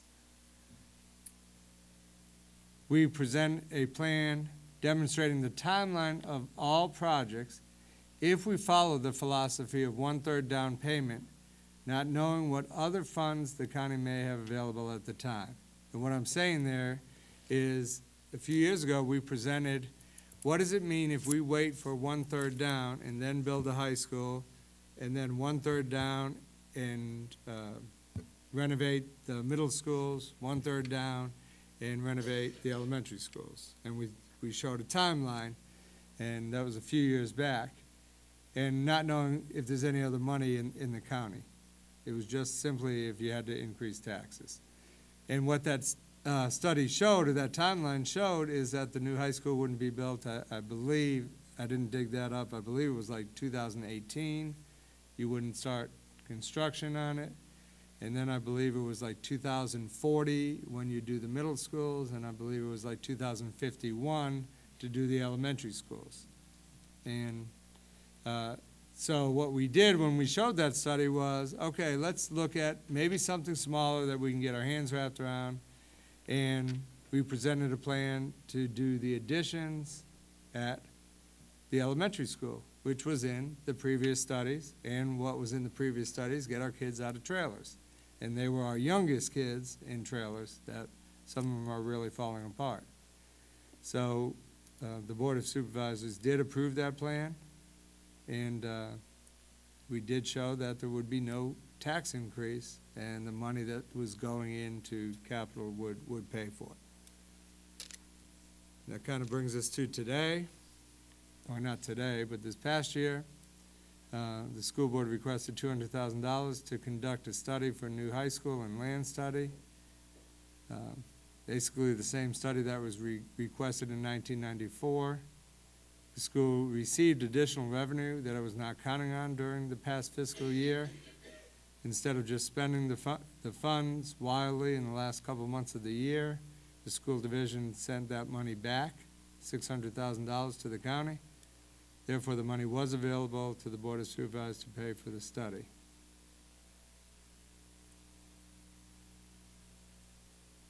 And that ends the presentation. And they voted not to move forward with the study. Anybody got any questions on Dr. Thorne's presentation? What is, Thorne, are we having any problems now at the schools? hold on just a second, Mr. Booker. I got a few I'm gonna tell you about in just a second. Okay. It's clear to see by the studies that we have done starting in 1994 that our problems have not changed, and the suggestions have not changed. I received a call this week from parents about no heat at Bluestone High School. We can't close our schools every time our rooms have no heat. They state this is an expense of our children. We as board members and as citizens cannot accept this answer and continue to do nothing. We've recently had sewage pipes that have broken and worn out. No water in wells causing us to cancel school one day right before SOL test. Rooms at Parkview High School on days are 80 degrees while others are 40 degrees during the winter months. There's no cooling system in the middle school gyms where kids have to exercise, no heating or cooling in hallways in these old buildings, etc. It is time we do the study on what programs and spaces we should be in the new school and have engineers test the land sites and get started on the inevitable. Because sooner or later, we're going to have to do something. These buildings are not going to continue to stand as they are. We have the money to complete this task so that we can get input from the community for our new school and have real cost figures to have real discussions. The real issues we have are an educated workforce for the 21st century and economic development for the long-term health of Mecklenburg County. I'm confused that elected officials on the school board and the Board of Supervisors cannot sit down and see something must be done. It's time to put our differences aside and move Mecklenburg forward. I would like to add this to our next month's agenda under action for a vote to allow me to request the funding from the Board of Supervisors for the architects and engineers to conduct a land study and a preliminary study on the programming of the school. There you go, Mr. Board. That was some of the stuff this week now. Dr. Thorne. Answer my question. Comment. Yes, sir. Why did we organize an educational committee of 3 people on each board to meet to talk about this situation? We talked about it, we sat down, and their board sat here and told us, not right now, but for us to get a list together, and we set a date in January to come back with them with things that we wanted. Are we going to jump the gun on that? Because I think that I think we should go through with that committee until we get past next month's meeting anyway, before we jump the gun. And I mean, we're kind of telling them something else now. I agree, we've got problems. We've got no water at Bluestone High School in the lower building, and hadn't had any for a week. I don't blame, I'm a little bit different. I'm in the construction business. So you're not going to like what I'm going to tell you right now. If something breaks, let's go fix it. Let's stop playing games. If it's heat not working in the building, it's been that way for 25 years, why hadn't we addressed it 25 years ago? We have people going into schools, turning the electricity down at night, and that's causing some of our problems. And don't tell me it's not, because I know it is. We have a maintenance department, and I'm going to tell you why I know this. We have a maintenance department that is sent out some days to go do something and told to kill the rest of the day. And that was at 10 o'clock in the morning when I talked to them. I said, what are you guys doing the rest of the day? They said, nothing. We were told to kill the day here because we don't have the equipment to fix what needs to be fixed. We've got a bigger problem than blaming the Board of Supervisors or everybody else. We need to blame ourselves. We have a communication problem, and we are not repairing the things that need to be repaired as we go. I'm all for a new school. I'm all for rebuilding what we have. But until we show some fiscal responsibility for what we already own, I don't think anybody's ever going to help us get anything, and I'm ashamed to say that. But we need to fix something now, and then we need to go ask for some help to build a school and build new schools. But the public, as long as they know that water is not running at Bluestone High School down the hill and the heat's not on in 50% of the classrooms and half of the schools, and sometimes there's nothing wrong with the heat. We are over-managing some of our managing. It's called common sense, and I think we've lost it. We don't have any communication between this board and what's going on in our schools. We have things that are happening, and we're gonna get to it in just a minute with this bus vote, and I'll get to that when I get to it. But I think we need to show some responsibility for what we already own. I have a question, Mr. Yes, sir. Sales. Yes, sir. The employee that told you that they're gonna spend the day the rest of the day, did you call Dr. Thornton about that? No, sir, it's nobody's business. These people rely on me. They come to me when they have a problem. No, And I mean, and that's exactly what I'm gonna do, is listen, and they ask me not to mention their name. But as a board member, when an employee tell you that he's gonna spend the rest of the day doing nothing, Dr. Thornton should be made aware of that. We have people in charge of each department, and if those people are not they answer to Dr. Thornton. When we see that our schools are not getting repaired, everybody, all the teachers can see it, all the parents can see it, and I imagine administration can see it. I don't think that it's my job to call and tell on some poor kid and get him fired for doing his job. I mean, it seems like to me he's just as concerned as the public is. Thank you, sir. Anybody else have anything else? I have something to say. Yes, sir. I know I'm in the schools every single day. I know what Wade calls me 3 to 4 times a day, and every time Wade calls me, I panic to what's going to happen next today. I know he's trying to fix the water situation and at the same time fix lights and this and that all over these buildings that are 60-some years old. We have had an approach of as a Band-Aid approach. Either fund us 10 more maintenance people and another $500,000 a year to fix these things, and then maybe we'll fix them. Stop telling me our employees aren't working hard trying to do what they need to do. Why don't you stand up for the kids? I'm in the room. Don't blame energy management for a piping system when you walk into a room and it's 80 degrees and I'm standing in the room and I have to take my jacket off, but those kids don't get to leave the room. And then the very next room is 40 degrees. That's a piping issue. It's a major infrastructure issue with our HVAC system. Replace the HVAC system, it's going to cost you $200,000–300,000 a building. Fine. Go research it, tell me to do that, and pay for it. Do one or the other. Fix these old buildings for our kids or build a new one. Stop sitting here saying people aren't doing their jobs and confusing the public. It's wrong. We have a new school at South Hill Elementary School, and that gets shut down half of the time because somebody goes in and turns a switch off. They did it. We had to pay Trane 2 times to come back and reprogram the computers because somebody doesn't know how to turn the lights out. And I know that for a fact. So if you want to sit here and argue, we can, because I've got some facts, and I don't think we need to argue among ourselves, but I'm telling you, it's not all, it's a lot of smoke out here. Well, someone does need to argue because we get a one-sided newspaper person who puts what they want from this meeting and doesn't put all the facts, and the public only hears that.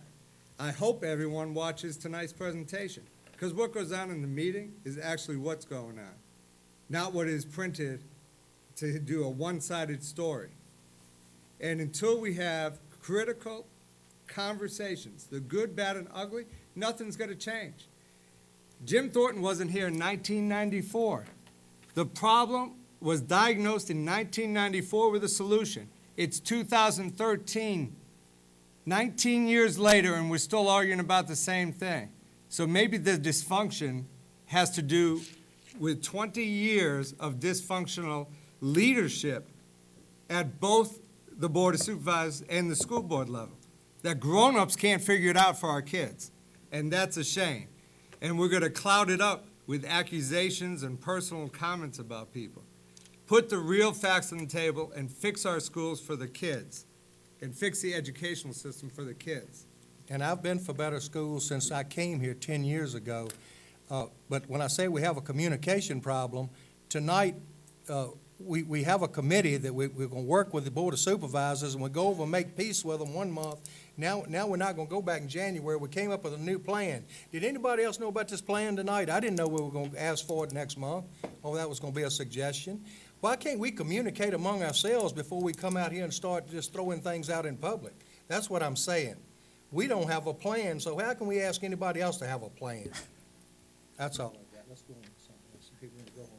I think the education committee is a great idea, and I think it's off to a great start, because that is the best start, because the two boards have to work together. This is nothing overruling them or anything. I think this is something that is so dire. It's so common sense that the same thing we asked for in 1994, we have to start with that study. So it's just common sense. It's not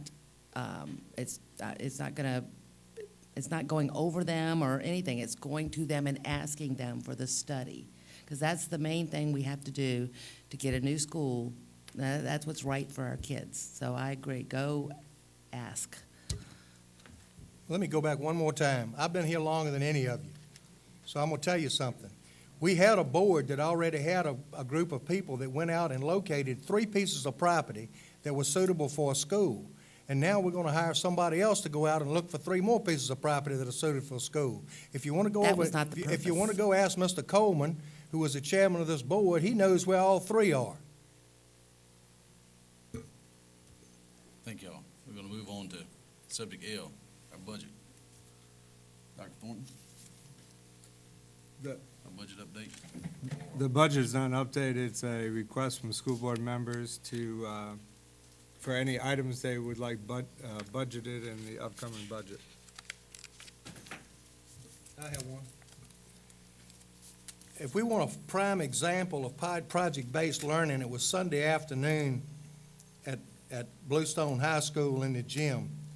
Our band, and I know we have the same at Parkview High School, and I would like to see us, because of the response from the parents that were at that, I think we had more people at that concert Sunday than we have at most football games. It was really a good turnout, and I'd like to see us make sure that we do fund our bands to the full extent that possible, because that's something we've been proud of for years. In fact, Walter Connor, the old band director that taught Ricky Allgood, was there. And he taught me trumpet when I was in the 10th and 11th grade, and that was in 1963, if anybody wants to know how old that dude is. And he was there with pride, and I think we have something with our bands that we can really be proud in, and I'd like to see us maintain that to a full extent. One other thing I'd like to ask for is, and I asked for this last year, I never got it, is a breakdown of funding from the state and federal government in category, so that we know how they fund transportation, how they fund maintenance from the state, so that we can look at that up front, because they do break it down into categories, like they give us so much per bus to buy and maintain buses with, and I'd just like to see that when we start beginning our budget process. Anyone have anything else, Ms. Moore? I'd like to see instructional assistants get a raise. I think we talked about that in the last budget. We weren't able to do that, but if we can get some relief for their instructional assistants, that would be great. And I'd like to see us increase the salary pay range for our bus mechanics to help reduce turnover. Also, I would like to see the ADs at the 2 high schools be released from teaching duties, because they miss at least 30 days a year out of the classroom, and that's not counting time they have to leave the classroom to work on meets or games when they have to reschedule. So I think it would be beneficial for the students if they had a teacher that was there all the time, and let the AD take care of the academics, since most of it is computer and has to be done by them. And also, she said mechanics. I think the maintenance people also need to have a raise.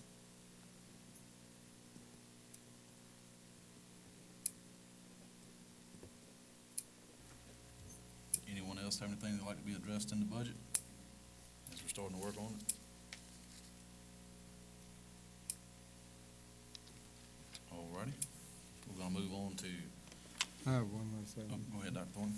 I had a board member request looking into Chase City, the fence line there, that back fence line has a lot of overgrown weeds, and since it's dead in the wintertime and may be easier to clean up.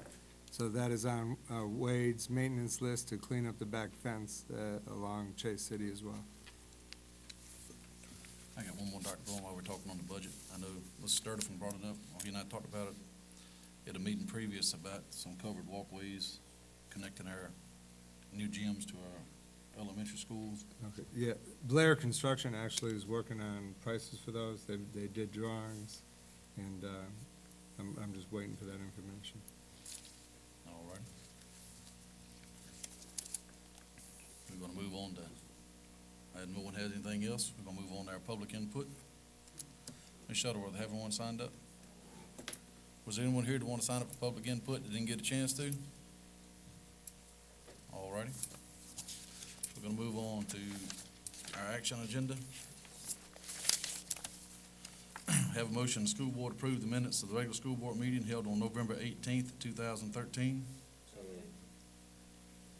We have a motion, do we have a second? Second. Have a motion, second, all those in favor? Abstain. Abstain. 2 abstain, Ms. Shuttleworth.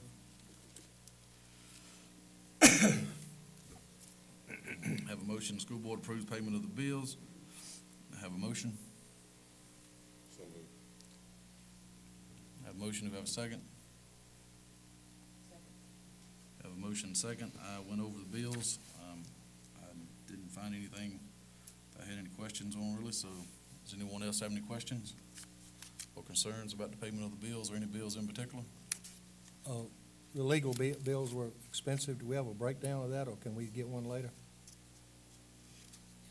I mean, I just thought they were. You got one with you? Okay.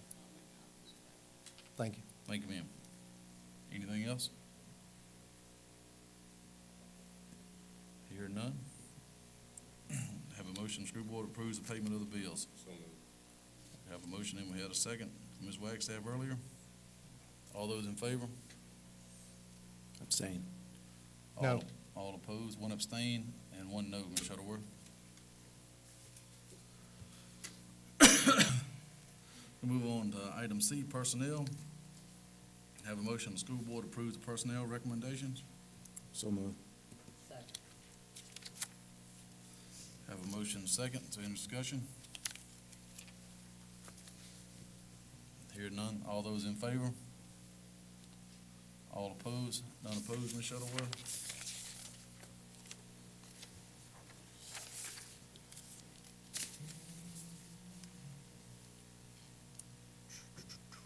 Is this the one we saw?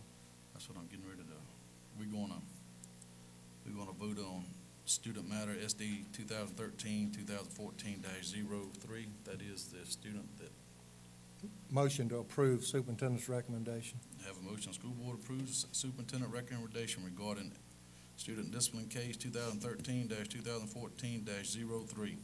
Second. Motion second. All those in favor?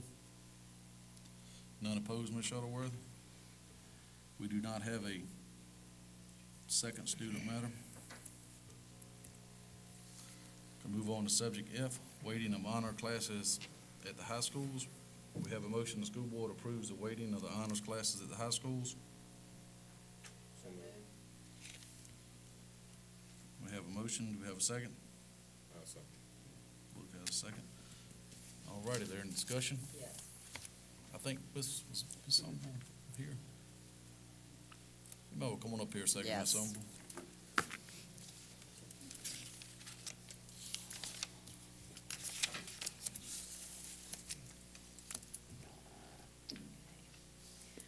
I know that Ms. Shuttleworth, she did a printout for you so that you'd have more information on the vote. Both of the high school principals, along with their guidance department, they actually did a quick survey on the top 20% of their students.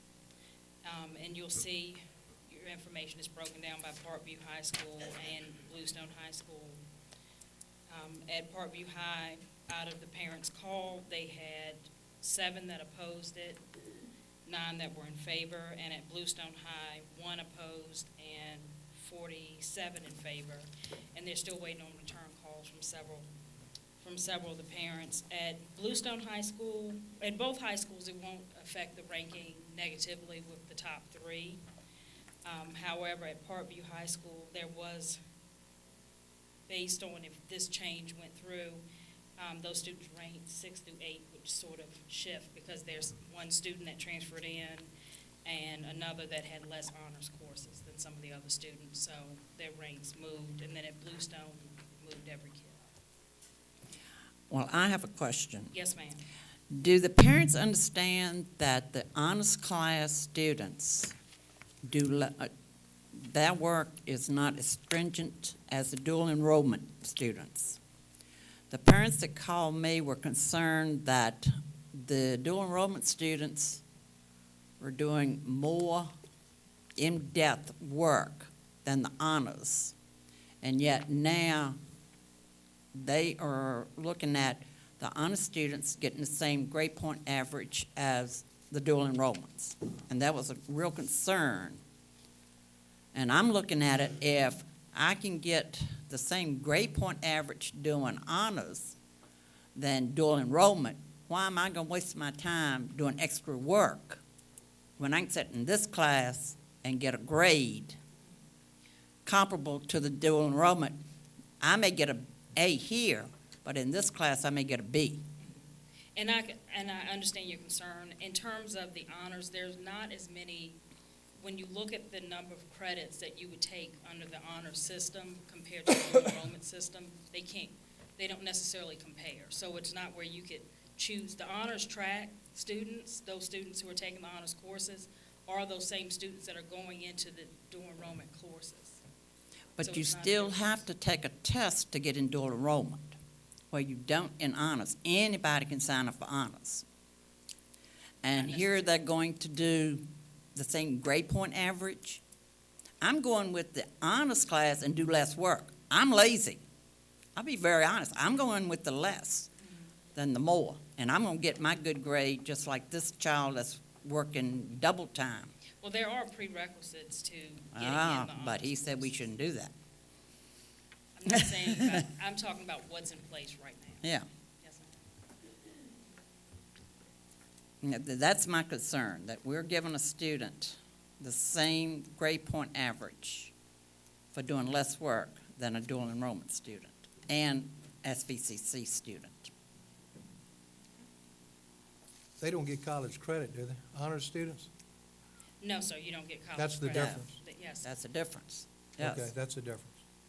The ones that are going to do enrollment are going to get a college credit. The ones that are in honors will not get the college credit. Yeah, They'll but get the same grade point average, but they won't get the college credit. But they're using the honors classes to raise their GPA so they can get into the college, where I guess, like I said, if I want a high GPA, I'm going to take the honors and do less work than take that dual enrollment class. And I'm going to have the same grade point average as that dual enrollment student when I graduate from high school. I'd like to hear from our two student liaisons. Thank you. Yeah. They're in Yeah. the trenches. I will say that in 9th and 10th grade, when Dr. Thornton introduced dual enrollment program starting in 9th grade, 9th and 10th grade students, in order to get entered into the dual enrollment program, must take English and science honors courses.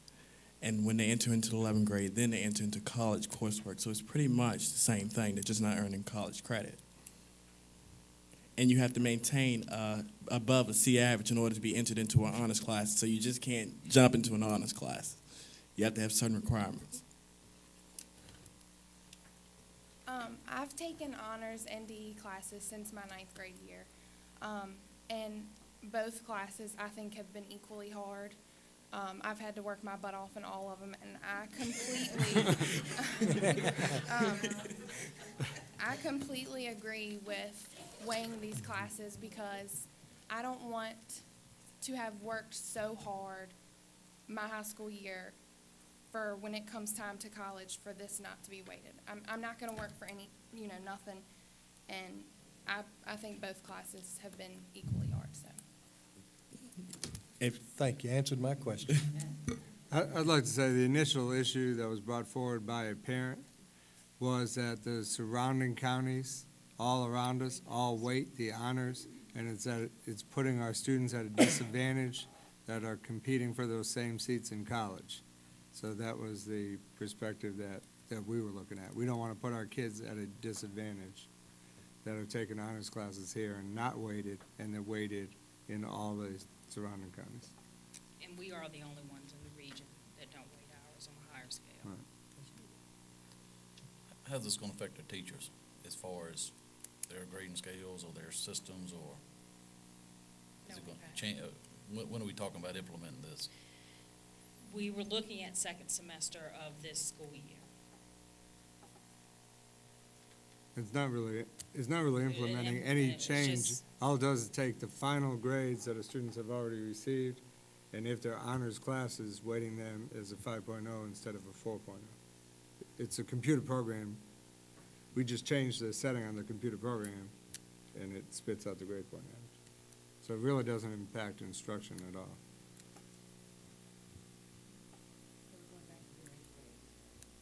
Yeah. All honors classes would be weighted.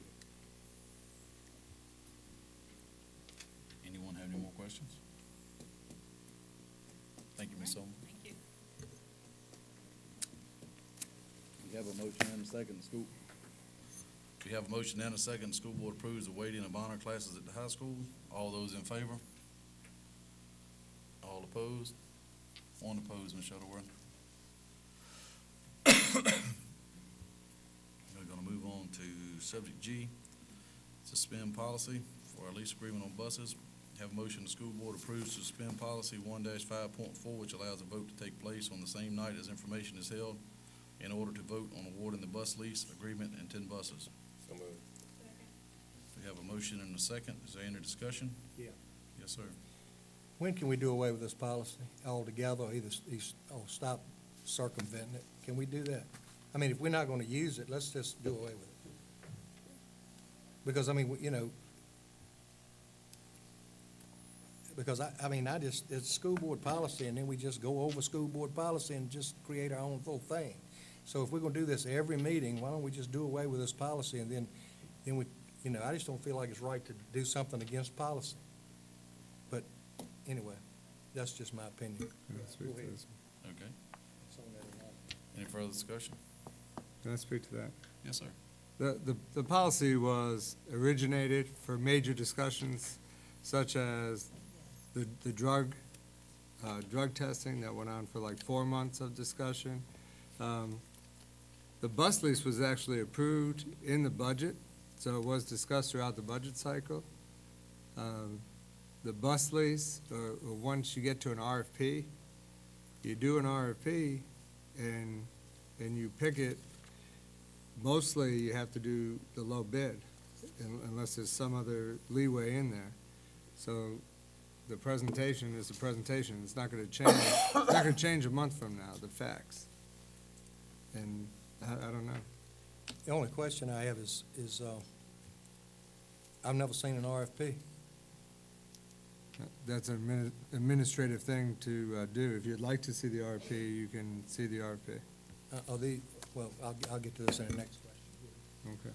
All righty, any further discussion? All those in favor of suspending policy? All opposed? We have 1 abstain and 1 no, Ms. Shuttleworth. Move on to subject H. Have motion, school board approves the selection of SunTrust for the lease side of the project and Carter Machinery for the 2014 Bluebird school buses. Have a motion, do we have a second? Have a motion and a second, is there any discussion? Question? Yes, sir. Are these the buses that will have air conditioning? Yes, they have air conditioning. Will they be in our normal fleet, or are they gonna be held out for special occasions? They're in the normal fleet. Other question, I'm trying to find it.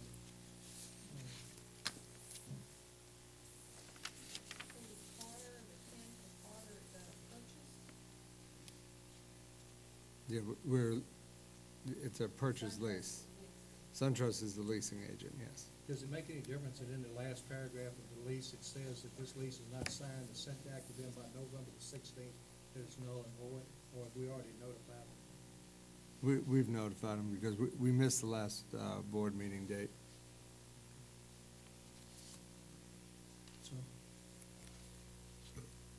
Any more questions? Hearing none, all those in favor? All opposed? One opposed, Ms. Shuttleworth?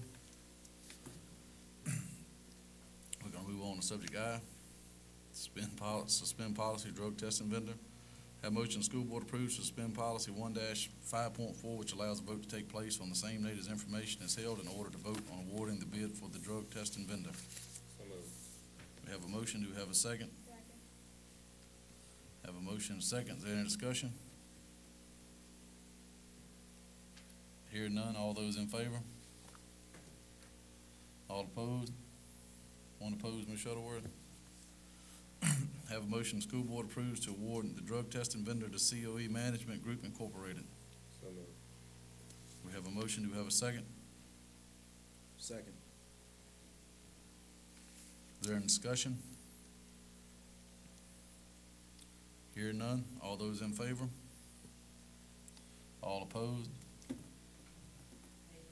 One opposed, Ms. Shuttleworth?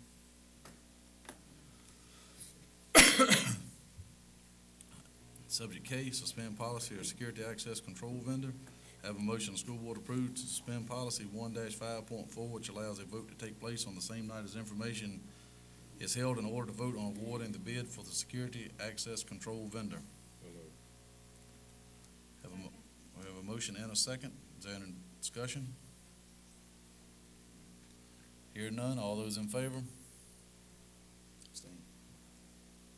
All those opposed? One abstain, one no, Ms. Shuttleworth. Have a motion, school board approves to award the bid for security access control vendor to Richmond Alarm. So moved. We have a motion, do we have a second? Have a motion and a second, is there any discussion? Hearing none, all those in favor? All opposed? One opposed, Ms. Shuttleworth? Have I missed anything on the action agenda? The Christmas. Oh, shoot, sure did. And I left my own note out. We're gonna move on to subject M, which was added prior to us adopting the agenda. Ms. Mott, I don't think you were here when we did it, but may not let you know. We have a motion, the school board adjust 12-month calendar. Do we need to suspend policy to do this one? Mm-hmm. May as well Sure suspend do. everything else. Mm-hmm. Y'all could have suspended the whole action. We're gonna make this, subject M, we have a motion to suspend policy 1-5.4, which allows a vote to take place on the same night as information is held in order to vote on to adjust 12-month employees' calendar from 248 days to 245 days. We have a motion. Do we have a second? Second. We have a motion and a second. All those in favor? All opposed? One opposed, Ms. Shuttleworth? This will be item number N, letter N. Have a motion, the school board adjust a 12-month employee calendar from 248 days to 245 days. So moved. We have a motion. Do we have a second? Second, then we'll do discussion on this. We have a motion and a second. All righty. Is there any discussion? Yes. Are you gonna explain exactly what this means so they understand? Yeah, yes.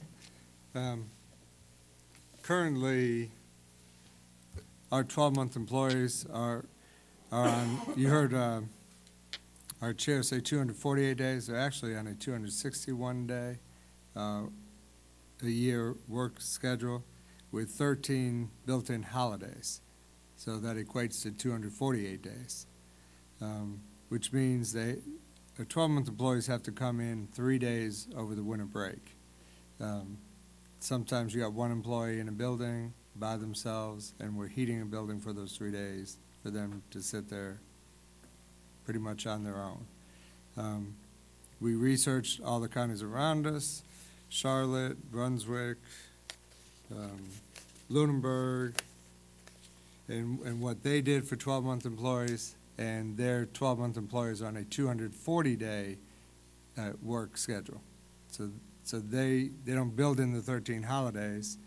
So if you actually subtract out those 13 holidays and then the 3 winter break days and 5 spring break days, you get to 240.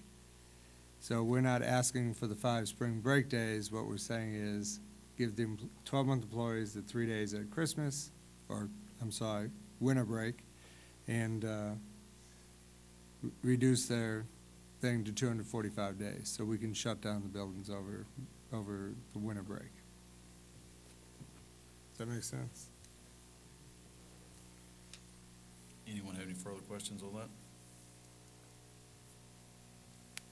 All right, hear none. All those in favor? All opposed? I'm not voting against you for that reason. It's for the procedure that we're going through to get there. One opposed, Ms. Shuttleworth.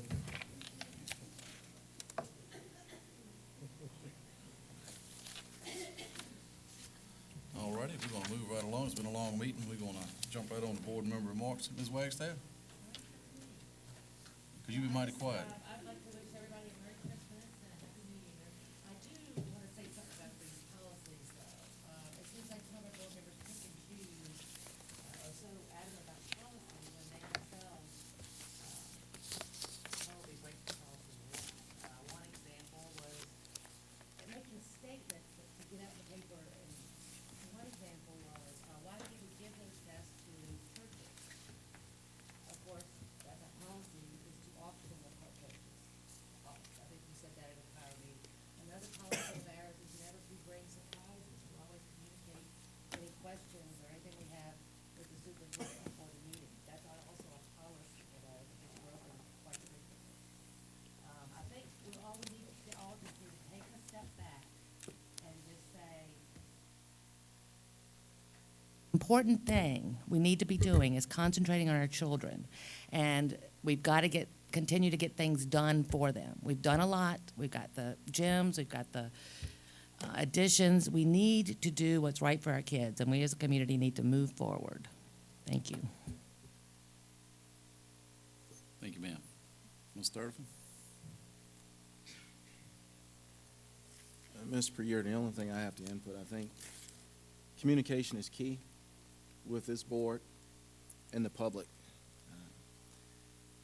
As I look into the crowd, we don't have a lot of public that's not employed by our school system. I think it's important that the board members here go out to our individual communities and share what's going on and get our districts involved.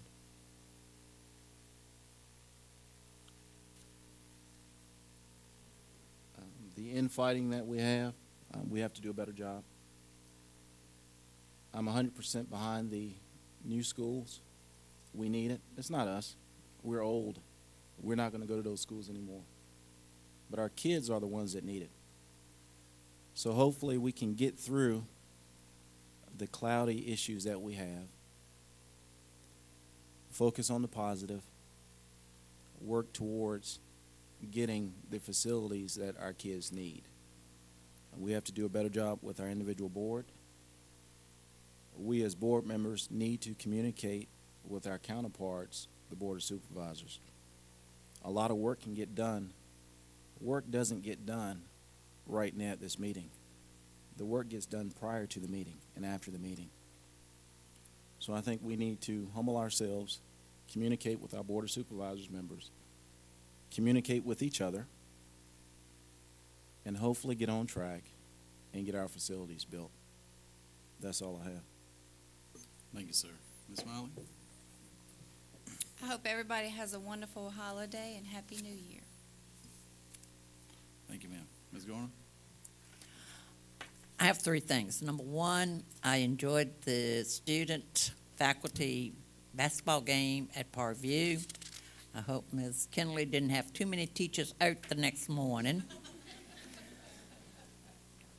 The second is I went to South Hill the other night and thoroughly enjoyed the program that was put on by the students. If you did not have the opportunity to get there, you missed some wonderful demonstrations by the kids.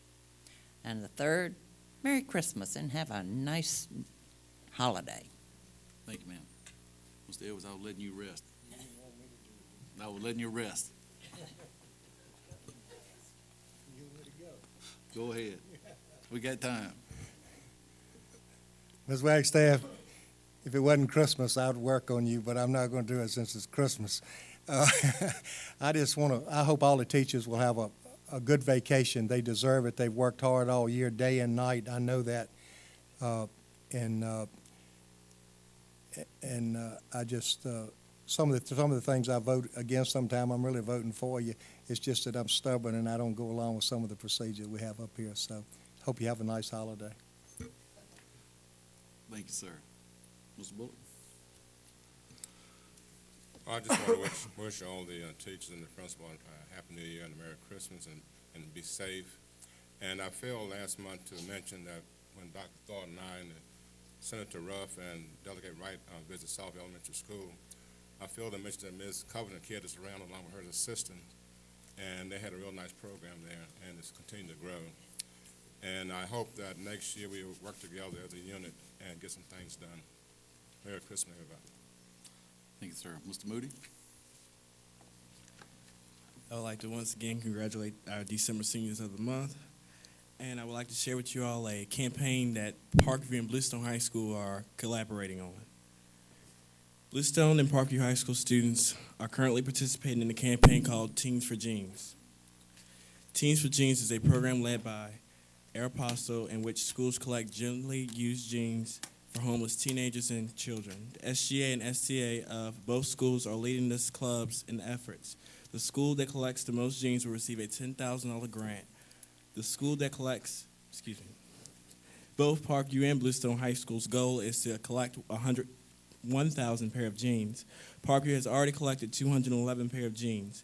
There's a drop-off box at both schools. We'll be collecting jeans until January the 20th. Help someone less fortunate this holiday. Also, I'm very pleased that the school board did vote to waive the honors courses. And I hope you all have a Merry Christmas and a Happy New Year. I look very forward to 2014 with great accomplishments. Thank you. Thank you. Ms. Hawkins? I just want to say, I know Davon commented on the Teens for Jeans campaign. I want to thank Jones Apparel. They gave Parkview 200 pair of jeans. I also want to thank Boyd Honda. They gave Parkview $464, Parkview Middle $888, and South Hill also received some money. And I just want to say Merry Christmas and a Happy New Year to everybody, and I can't wait to see what 2014 will bring. Thank you, ma'am. Dr. Thornton? Anything else? You're done? All righty. I'd like to thank the Clarksville Police Department for their generous donation of a police car to our transportation department. Our transportation department was able to use and keep many parts from the donated car to fix other cars that were in need of the parts and put those cars on the road. I'd like to thank everyone for their participation tonight. Appreciate your attendance. Sorry the meeting. Go ahead, Mr. Also, I want to thank the Sheriff Department for security here every school board meeting we have. Thank y'all for that. I need to double up. So, and everyone have a Merry Christmas and a Happy New Year.